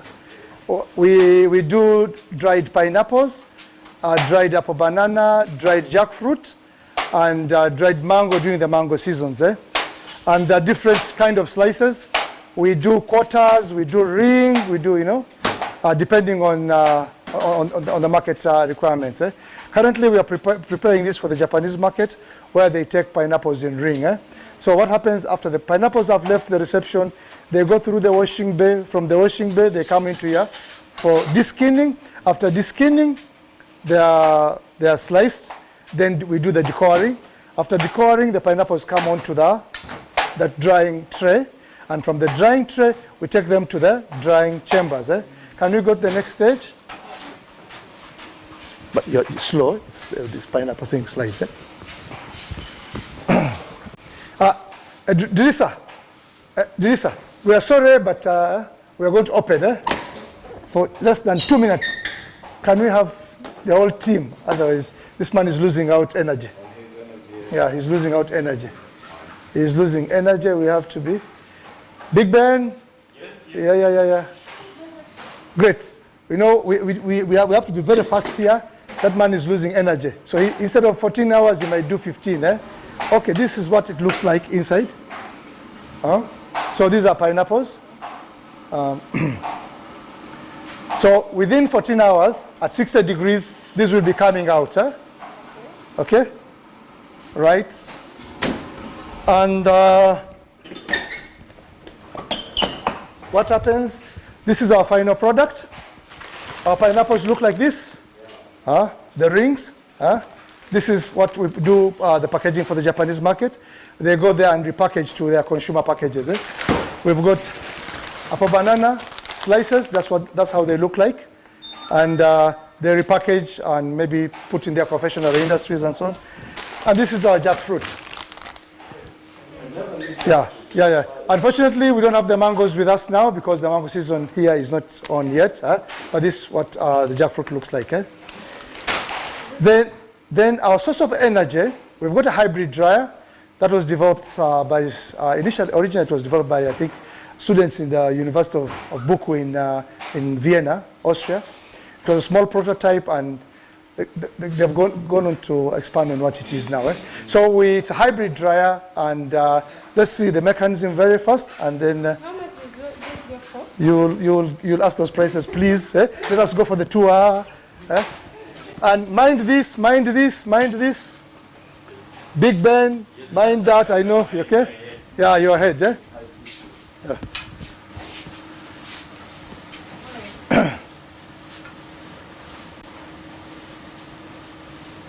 You mind the air ducts? All those tall guys mind the air ducts. Okay, we are all in. Now, we've got two sources of energy. Now, one of the sources of energy is coming in is thermal. When temperatures go below 60 degrees, thermal power comes in. The burner goes on. But ideally, we are using solar heat energy. And then it comes from those upper air ducts into the machine, then into the... Now, the thermal has gone on. Yeah. So it's automated, yeah. So thermal comes in. It will go on for about 2-3 minutes and then go off. When it goes off, again, it goes back to solar heat. So that's how it works. Quite efficient and effective. So our pineapples are in the chambers for 14 hours at 60 degrees centigrade. Apple banana for 10 hours at 60 degrees centigrade. Jackfruit is around 12 hours at 60 degrees centigrade for those 10 hours. I think that's how our drying system works. Our capacity is still low. This machine can do up to 1,200 kilograms per month. That's if we really work hard. But that transforms to 1,200 kilograms of fresh pineapple times 15 kilograms of 1,500 kilograms of dried pineapple times 15 of fresh. See where you're going. I think about 9,000 kilograms or something. Something else. Yeah, because the ratio is 15 fresh to 1 dried. Wow. Yeah, please, let's go to the next. Yeah. Yeah. Hybrid.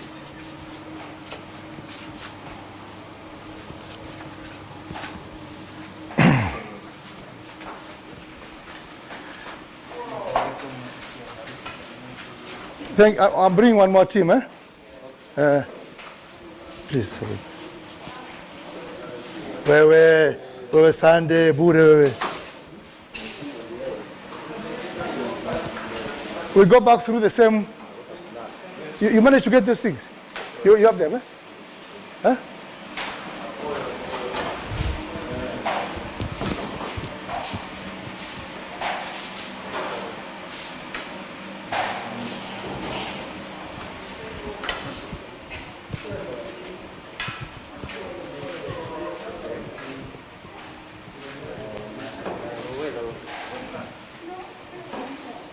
Yeah, you brought the whole thing? Okay, no problem. Yeah. This? No, there's a group coming. The last group is coming. But this time you talk, man. Don't try to do it. For you hide that.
This is rosemary. This one is also under rosemary. It's also under rosemary. Yeah, that is lavender. Okay.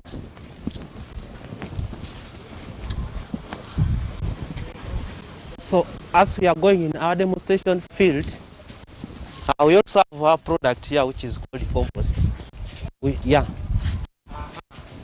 This is our compost.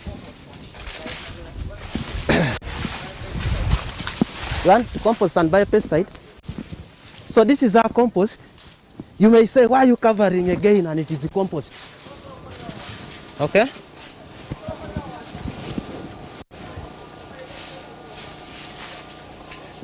Members, this is our compost pile. We call it a compost pile or heap. Compost pile or heap. In most cases, when they bring pineapples here, they remove the heads, but instead of dumping them somewhere, I make it to utilize it. I take into my fields, most especially to do what? To improve on the soil, on our soils. This is a compost heap or compost pile. A compost pile. So here in this compost pile, it contains dry grass, green leaves, or green any substance which is green, okay, so that it can decompose. And it also has some, the one which are browns, that is grass and even wood dust. Yeah? It also helps us in compost soils. So we make a pile, a layer by layer, a layer by layer. Why do we make that? You may find the green one has its own components, even the other brown one has their own components. So when you make a layer of maybe green one first, then you put the what?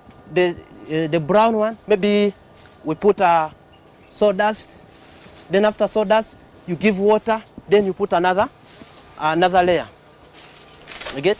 So when you are making your compost, you have to be watering, keep watering it.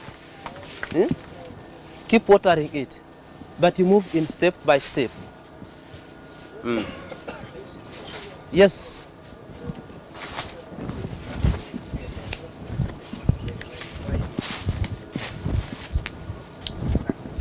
Okay, different categories of materials. Thank you for that point. Now let me come to that one. In those different categories of materials, each material has its own components. You find in green will produce for us nitrogen.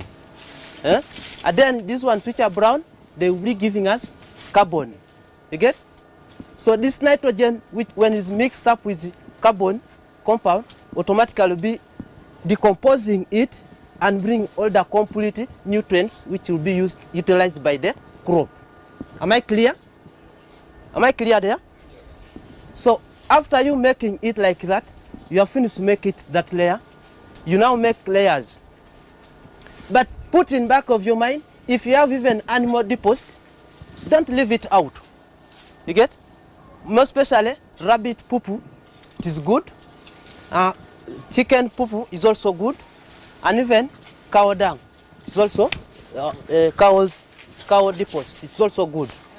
So you make a pile, you put that one also, you make piles, You make piles. As you give, yes please. You are talking about the piles. How? The layers. Okay. Okay. The estimate of the layer. The thickness. The thickness of the layer. Yes. Okay. You are talking about piling. Each pile or its layer. It doesn't matter, but at least 1 inch. 1 inch. Even this size, these are 1, 2, 3. Those are 5 centimeters. Okay. 1 feet or 1 inch? 1 inch. A feet that is 30 centimeters, but at least an inch that is like 15 centimeters, 15 or around there. I know this one. Yeah, this one. You can put this one. Yes. Yeah, you continue. You put this layer, you put water. Put this layer, you give water, you put another layer. You get? Then after some 15 days, you turn. You get? Yeah, you remove from this side, you take to the other side, so that you mix it thoroughly. It becomes what? A full composite. You get? Okay. So we go to the next side.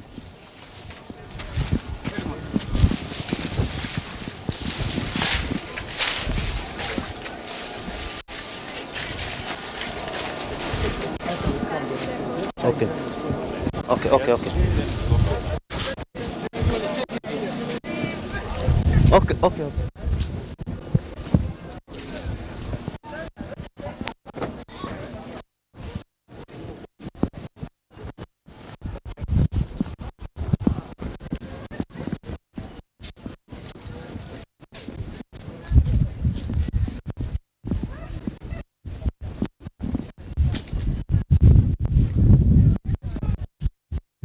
You have to take us.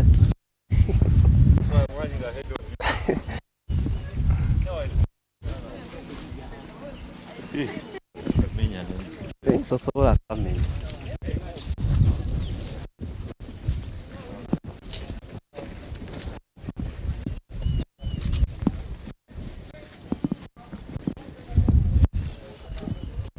So yeah, since it is a demo, we try to demonstrate can maize also work better here.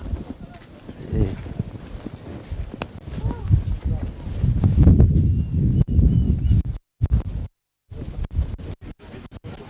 So yeah.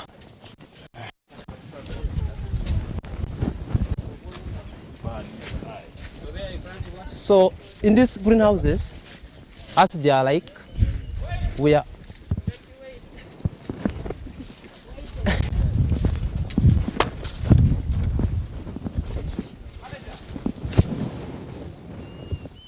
yes.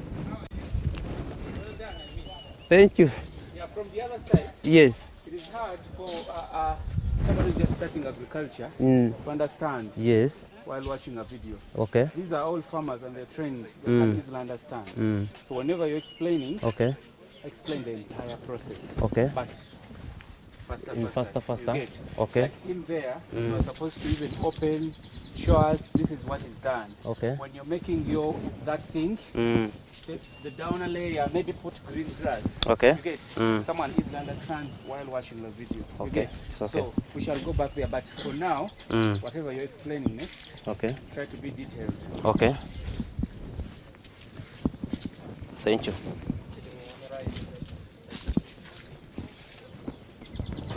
Okay. At my key. Okay. Are we all around?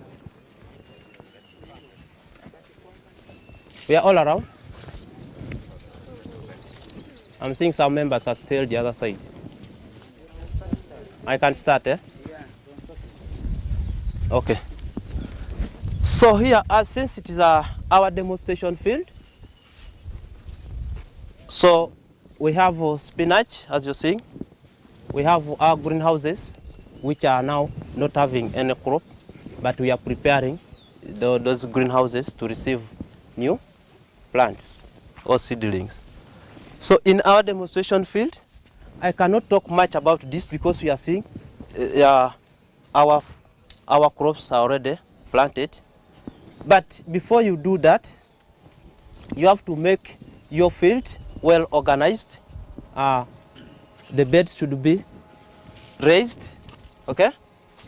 And when you raise, you prepare the soils, you get? So in that preparation of the soils, you do some biologicals so that you make the soils alive.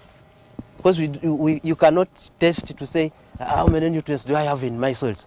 But you make it, you do what? You do the soils by adding some biologicals to rejuvenate the soils.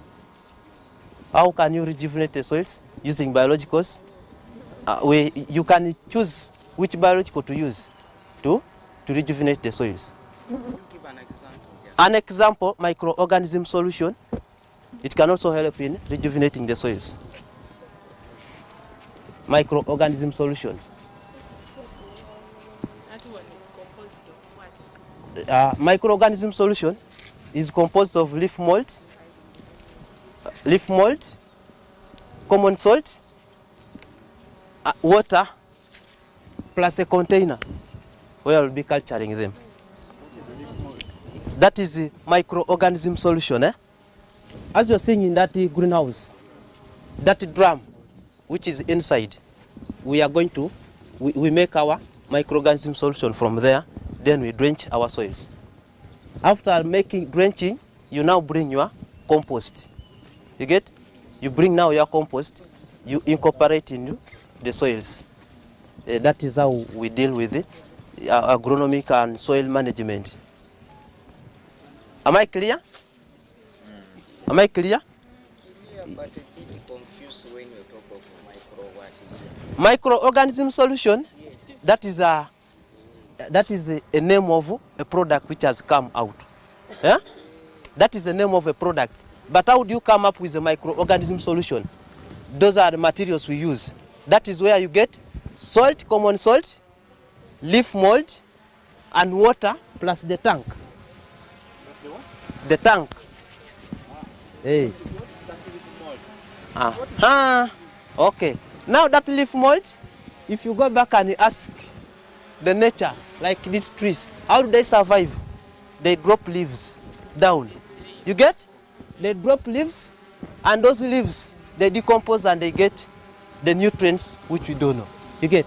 So you go in your, most especially in the shrub, or forest, that rich place. So you find those leaves which are decomposing most majorly. They'll be producing something like whitish. You get? That the one which is whitish, a bit rotting, a bit decomposing, that is our leaf mold. Yeah? Have you got, madam?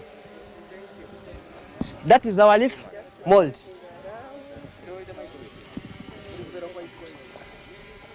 That is our leaf mold. We okay now there? Hey. Okay. Okay. How to make leaf mold? The amounts of those leaf molds, water and what are you use? Okay, the ingredients, as I said, water, salt, and sweet potatoes. Water, you require 120 liters of water, which means you get that container which accommodates 125 liters of water. Potatoes, you use half kilogram of potato. Then you get salt, 1 sacket, that is 500 grams, 1 sacket. Are you talking of sweet potato? Sweet potato, even Irish is also good. Because it... In which form? When they are raw, when they are boiled? I'm coming. Okay. I'm coming. Because I've not said it is concluded. So you get those ones, but potatoes you cook it, you boil it, so it becomes ready. You boil so that it can be dissolved into water. After you boiling it, you dissolve into water. Even the salt you dissolve into water. After dissolve into water, you bring your leaf mold. You get?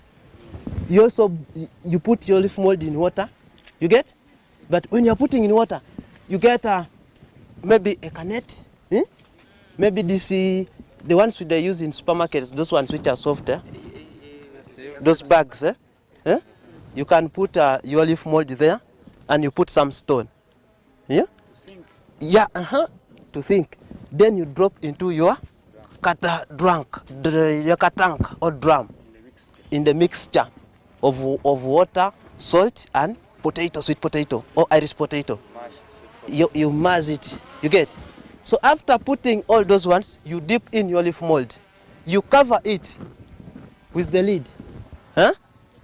Yeah, the tank. You cover it with the lid for a period of 24 hours to 72 hours, depending on the conditions of the climate. Yes? For 24 hours, it will be ready. Even 72 hours, depending on the conditions. You get? How much of the leaf mold do I put? Leaf mold, you can put a quarter. Is enough. A quarter. Or Yes, a quarter kilo or half a kilogram. To us the other drum, because most of us use those drums. Estimate to us what we can use in that drum. In that drum, Yes. you put water, you fill it, you get you have kilogram of potatoes, and then you get salt. That is it. Majorly, if you are using salt, you test equal. Don't fear. If you dissolve, you test. That is the life. But on you your test. experience, how much salt have you ever used on that drum? And that's what I'm saying. I've used half kilogram. But in most cases, you also test. You see, not very bitter, not at least tasty. Tasty. Reasonable taste. A reasonable taste. Am I clear? A reasonable taste, you taste. And then you cover it, you come and be checking. How do you know that it is now ready or it has not matured? It will be giving you a bubble. It will be bubbling. It will be giving you bubbles. If you see it bubbling, which means it's already good for use, most especially in drenching the soils. So in dilution, so you want to make it to be effective, you can use 1 to 3. You get 1 liter, you put 3 liters of water. You drench your soils. That is already fertilizer. We are organizing our soils. We are treating the soils. But if you want to make it as a fertilizer, it also works as a fertilizer. But before you take to the plant spraying, you first organize your soils to be, because you cannot feed the plant when I'm not all that I can't move. I first walk, and then you give me what to eat. You cannot give me what to eat when I'm not walking. You first support the feeds, then you feed. Supplement something. Yes. Now, this concept, sorry for talking is illustrative, but I know the concept. Yes. The concept of the microbes, these are enzymes that are going to help in the breakdown of the nutrients in the soil. Like if we are making silage, those the microbes that we put in the silage, in the grass, to pre-digest the grass, such that when the animal eats, nothing will be wasted. Everything will be digested in the stomach. So this is what the microbes does. What he's talking about, humus. These microbes are in the air. These are living organisms. So when the leaves pick them up, they are the ones that cause that decomposition. Now we want to capitalize on the free microbes. We shall not go and manufacture them. Nature has them. They are the ones that cause these leaves to decompose. So that's why he's talking about this leaf mold. He's calling it the mold, but it is a decomposing bio leaf at that stage of becoming humus. That's when the microbes are very active. So the sweet potato, I understand. If in the other side, if we don't use molars, sweet potato is energizing the microbes to giving them energy to reproduce in the water. So the salt also adds catalyzes. That is the solution. So what that thing does is to come and make the soil break down the nutrients, the nitrogen, the phosphorus, such that this plant can easily access and balances the nutrients into the soils. So microbes, like we use them in animals, so the plants also need them. Yes. There you are now. When I try to compare the information you have given, it is similar to the IMO, all indigenous microorganisms that we use in the animals. So on that, I think it is not ideal to find it already made here, and I say I will take it to Soroti.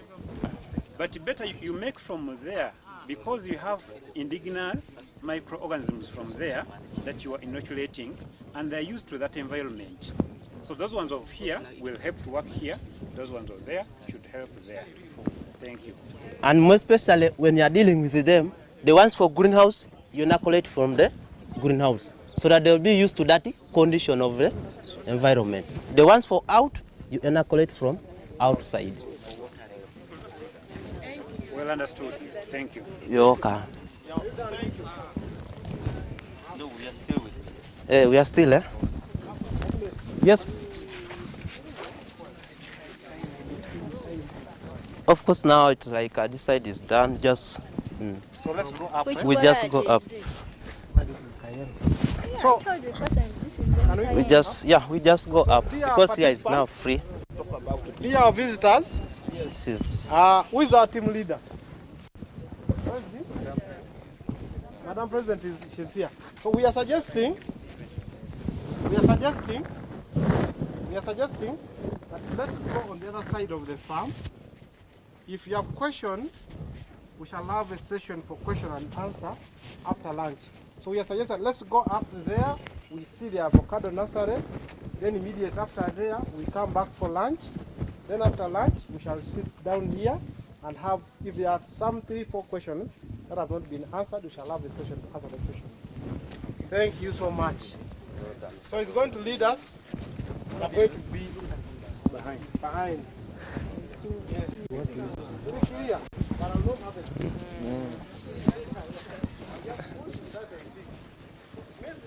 we move, eh?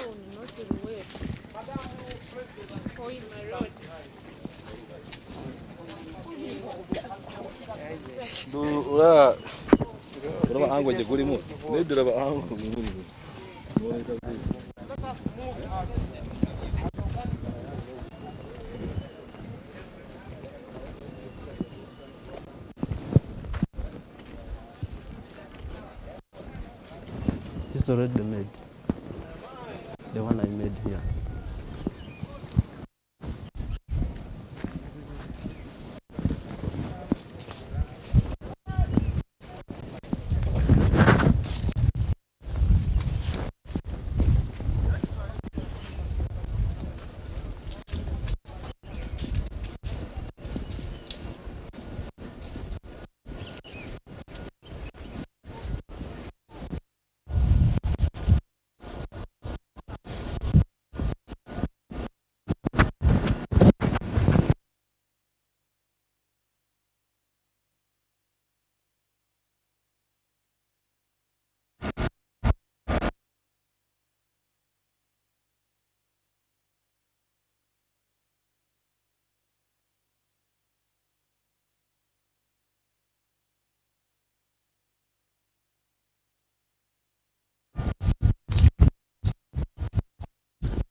It's now off. So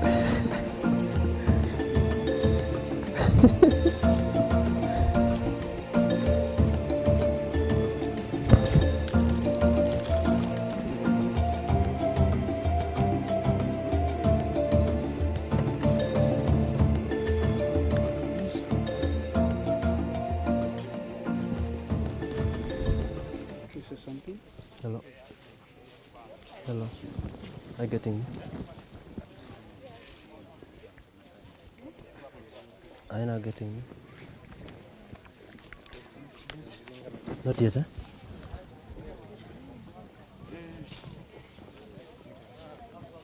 You come next to me here. I get I'm going to be very fast. Your jacket. Come here because... I'm coming. Yeah. It's now okay? I'm talking. Just put the mic very on fast. him then. Huh? Switch the mic to Yes. Take a minute. Take a minute. Wait. It's moving.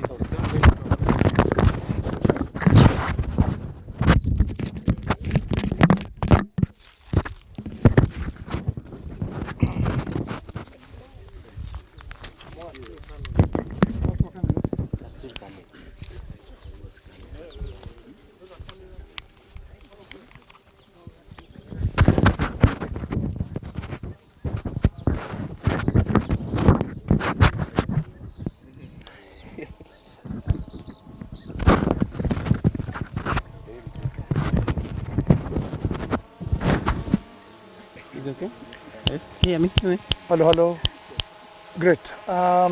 Ladies and gentlemen, I think we are almost towards the end of our tour, but we still have some more time with you, but more of the tour. Welcome again.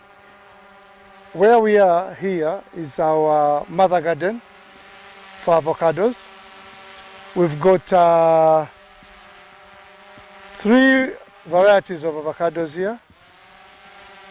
These are on because it's a mother garden, so it's on 2¼ acres. And we've got Hass avocados. I think almost 220, 230 is Hass avocado. We've got Faweti. Then we've got some local varieties. Why we planted some local varieties? Those are going to be our sources of rootstock. Eh? Yeah, we are driving towards having a nursery for avocados, but majoring in the variety called Hass. Because Hass today is on the market and so on and so forth. For the coming 50 years, we'll be talking about Hass avocados, Hass avocados. So we're having a nursery. Currently, we are still sourcing our scions, but come early next year, we'll be having our own scions from within. So this mother garden, we really did it professional, just like it is done. Avocados is planted on ridges today. Reason that to avoid the root rot. You know, avocado suffers from root rot, a disease that destroys the roots. So to avoid that, and that's because of water logging. So to avoid that, we raised and we've grown it on ridges. It's realized that avocado done on ridges survives the root rot compared to that what's done on ground. And we've done, because this being a mother garden, and at the same time, we are going to have our cottages within this. We have plans of having cottages. So our cottages are going to be within this. So we made a spacing of 7 meters to 4. Ideally, it will be 5 meters by 5, so that you have around 160 trees in an acre. But we did this kind of spacing because in future, we will see cottages at the orchard. So that's what we are driving towards. So avocado is now one crop that I think Uganda is. We have taken a marathon as a country. We had lagged behind for some time, but now we are at a very good pace. We have the avocado union, cooperative union. It's in the making. Now we are registering the cooperative societies at the district level, and we really want to do it the big way as a country. So the move for avocado is in high gear, and I think the cooperative is having up to around 300 members now, but more are coming on board. So the registration of societies is also ongoing. So yeah, that's that. So avocados, everyone is talking about avocados. If there are any questions, I think we'll go down. Or you want to, I can see someone with a burning question somewhere there. Someone was trying to do this. No. Maybe the source of the planted material. Okay, thank you. Hass avocados and Faweti, we got them from Kenya, from a company called Solar Plant. I think it's the biggest avocado nursery in East and Central Africa. It's run by the Israelites, and that's where we got our source of planting materials. Yeah, I think that's that. And then source of the science, because we've done some avocado grafting. Some of the science came as far as Bungoma in Kenya, Busia in Uganda. For the initial ones we did. We've got still some few that are now one year old grafted avocados. They look miserable, but they're, yeah, we retarded their growth. Yes, that, yeah. Yes. Thank you so much. Among the avocado varieties, I would like to know why has avocado and then wheat. The history. Why has come on the limelight now? One, it's got a long shelf life. Two, it is small and tasty. Three, it's got higher oil content. So the issue of higher oil content in a small yield is what has brought up Hass, and then the good taste. But I mean, avocados are avocados, only that this one has come up that has got high oil content. So for the processing industry, it's going in. For the table industry, for our dining tables, it has also come in that it's something. Then for Weti, usually for Weti and Hass move hand in hand. Hass turns brown, for it to remain green. But for sustainability of a farm, it's advisable you have both cultivars, that when Hass is finishing, for it is coming on. When for it is you're doing away with it, Hass is coming on the other side. So that's why they move hand in hand, Hass and for. Then for it has got a bigger market in the Middle East compared to Hass, because it remains green, and for a long time the Middle East has been looking at avocados that remain green. If avocados go there and they turn color, they say, wow, what's this? You see? Then Hass has really got a potential in Europe and the Americas and Britain and everywhere. Yeah. Remaining green at ripen. At ripen, yeah. Yes, madam. Mm. We are learning. Yeah. So, like in your first explanation, you were saying you have a local variety and what? And improved it? We have got the two exportable ones and local variety. Yes. Now something just comes into my mind. Right. These ones, you are saying this too. Yeah. Are they also adapting to this organic management? Oh yes. Yeah. Looking after avocados is just looking after different kids. I mean, human beings from different cultures and so on, because they're cultivars. So the way you manage Hass is the way you manage the local avocado. Is the way you manage Faweti. Is the way you manage Simli, and so on and so forth. Yeah, you're welcome. Yes, please. Thank you, sir.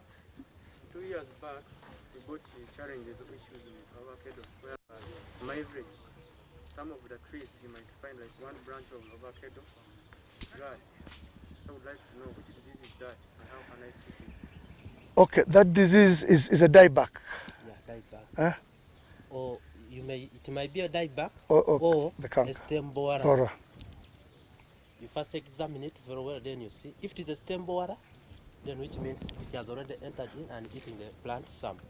So if it is a dieback, it also is like a canker, canker which clears one side, which will be dying, then the other side will be fresh. So you cut off that? Yeah, you cut off that one. And then for the canker and the other and the stem borer, if in the other stages, if it's in the later stages, just have to cut away the whole tree. Yeah. So one thing is with organic.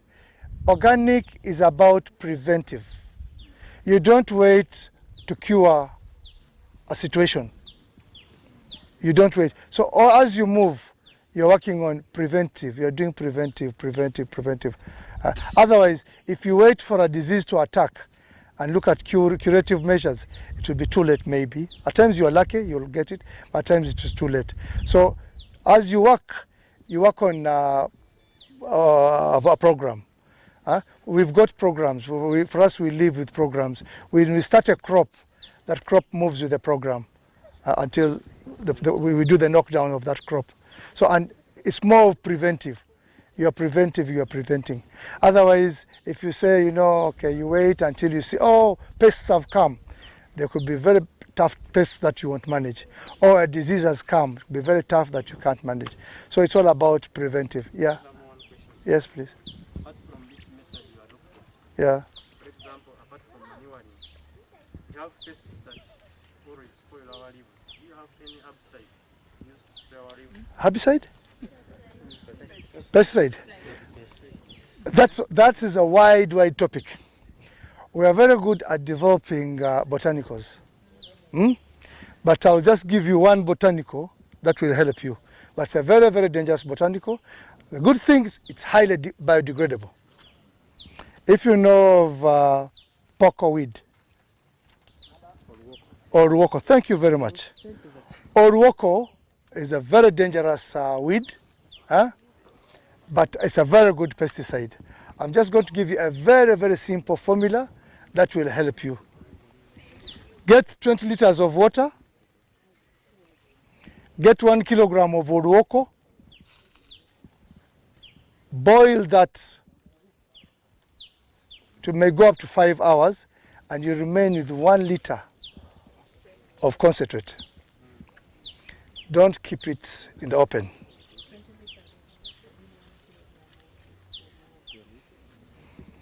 That's a simple formula. You boil 20 liters. 20 liters, put the 1 kilogram and boil it for, it may take 5 hours or 6 hours at times, but you remain with 1 liter. And that's very, very dangerous.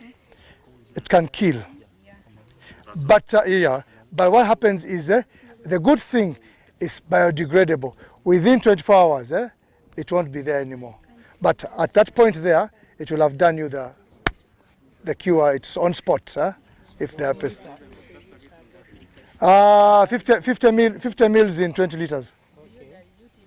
Yeah. 50 mils, 50. You can even, if it's intense, you can even go to 100 mils in 20 liters. Yeah. That's Roko. There are various. The more is about us sitting down and we talk more about it, and it's more of training. It's a big presentation, and but there are a lot of botanicals. We've got Uganda is blessed that we have everything we have here helps the other. Excuse me? Yes, please. Then how long does this 1 liter of the concentrate takes to stay? I mean, shelf life. Shelf life. Give it 21 days. After that, you start fermenting, and though it can work as a fertilizer then. And also, a supplement of that, it depends on how you will keep it. Because you may have it, and then you put in a place when it is already open. You get? When you put in a hot conditions, maybe very dry, it will now ferment, now it loses the what? Yes, Big Ben. Fungicides. Yes. To control fungal infection, because that's the biggest challenge we have. Fungal and bacterial infections. Do we have any? We have. There are those that can be developed. Yes. You can develop. At least also like the way you can give us. I told you I gave you 1 dose. You want the second dose, Mine is simple. Yeah. You have 3 varieties. Which side is They are mixed. Yeah. No, because of different flowering times. Someone is asking about a fungicide. The easiest I will tell you that works as a fungicide is sodium bicarbonate. Those who eat bread, I don't know, mandazi, chindazi, that's part of it. That's the easiest I will give you. Sodium bicarbonate, soda ash. Not baking powder. Sodium bicarbonate is a fungicide. It's like some research are showing that that sodium bicarbonate, like you consistently use it in your garden. You've already mentioned it. It leads to anything you use in excess, you have problems. Even food, even if it is water, You take to a lot of water, you won't move the next step. So the fungicide actually we are like that knowledge that we are requesting for is using like the way you've used now the woko. Now which other plant? This is the last one. Okay. This is the last one, eh? Yes. you know what garlic is? Yes. You know what onions are? What is high in onion and garlic? Any idea? Agrochemicals. Huh? They are agrochemicals. The nutrients, yeah.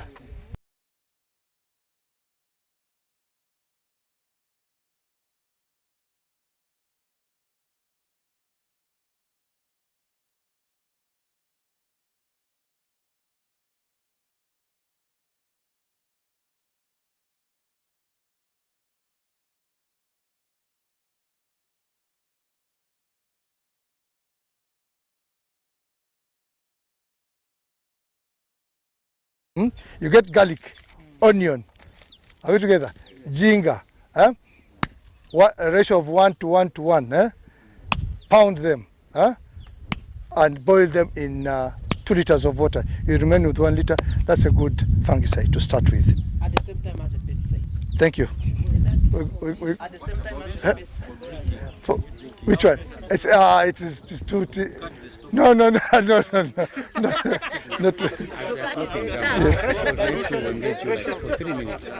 Okay. Ratios. I said 1 to 1. If 1 kilo, 1 kilo, 1 kilo, 1 kilo, 1 kilo go. Yeah. No. This way. 20 liters. No. 2 liters. This is, yeah. So after getting these 2 liters, you boil. You'll get 1 liter. Then you get just.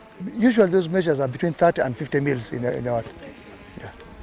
Boss, they are asking for the ratio of application. Ratio after 50. After remaining with you. Edmond, where? 30 to 50. The ratio of 30 to 50, depending on the intensity. 32? 50 mils. In 20 liters. depending on the level. So you just come. Mr. Bogere, we move. The people want to do some prayers. Someone was telling me, you move down, eh? Okay, but hey, we are moving to the nursery. But these guys have captured me here. But you go continue with them to the nursery. Maybe you'll need this. Hello, how are you, sir? Finally, how are you? I'm George from Daily Monitor. Yes, George. Yes, I came a little bit late, but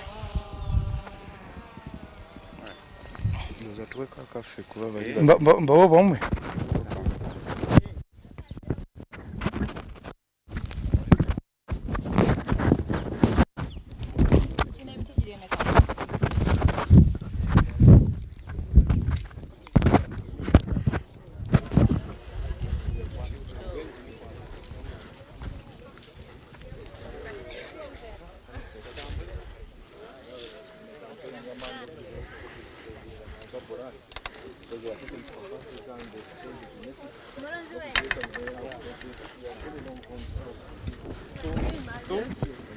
Are they still calling it Ankole or They've submitted it as South African. They are Ankole, they are still Ankole.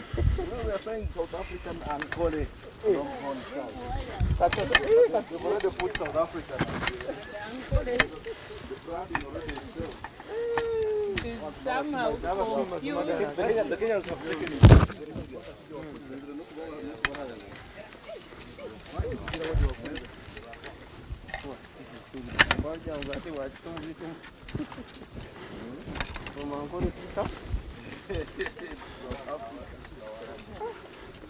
Not even the neighboring. No. In the neighboring town.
twaza wano.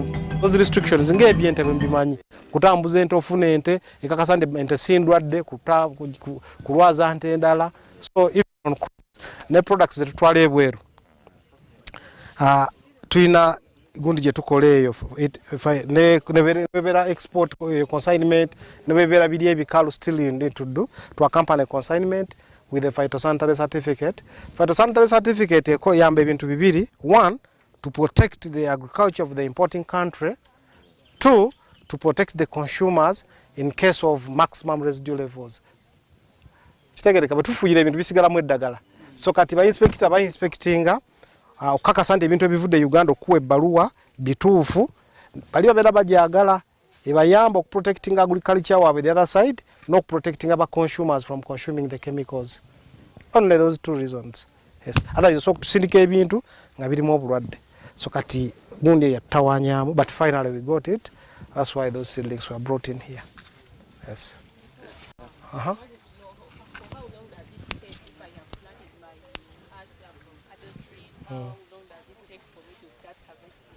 To start harvesting, bwebanga eri grafted, ekintu kyonna ekiri grafted, ne mu nursery kimulisizaamu. Siba kiri? So if it is grafted, even in the nursery you can see flowers. But you keep on removing that flower, not until the branches are strong enough to hold the yields. Have I answered you? So if it's from the time it enters here, first of all, you need to look after the rootstock. The rootstock is the lower part of that seedling. Then when it is the right size, like pencil size, you do the grafting. Then after grafting, it's advisable you keep it for a year inside the nursery. Yes, all that process takes a year. So sometimes, actually, we didn't know that trick. We used to give out seedlings to the farmers, like after 3 months, like after 5 months, but they would die in the field there. So it's better you keep it in the nursery, and it's strong enough, it hardens, and then you send it to the farmers, and you sell it to whoever is interested. So when you take it there, still you can see flowers, but don't allow those flowers to bear fruit, because they are not strong enough to hold the yields. So as you're planting still, kakasa nti seedling eno part eriyo basalire bayungira teyingira mu ttaka, kubanga that can be a source of infections. I know waliwo ababikolako, but I think these ones are not yet grafted. Zirimu eziri grafted ziri side eri nenda zibali afulumiza for hardening, but these ones are not grafted. Yes. That is your scion mother tree. No.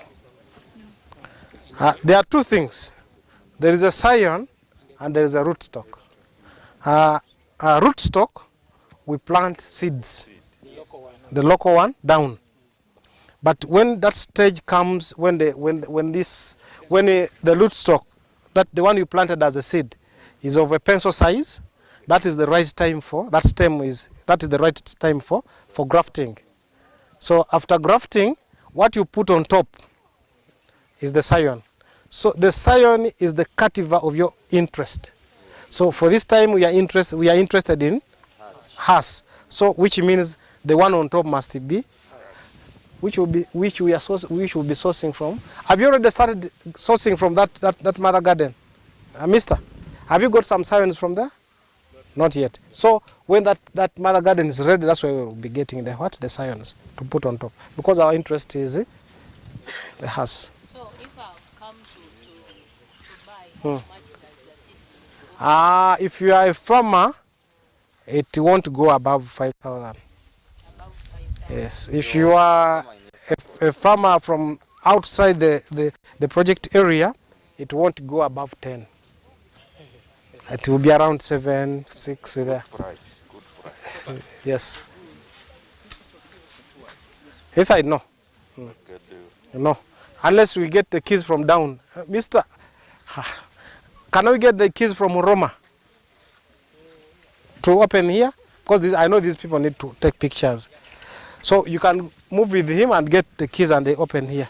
Not Oroma, I think Gundi, Sali. Either Sali or those people working here. So I think the rest we can move down.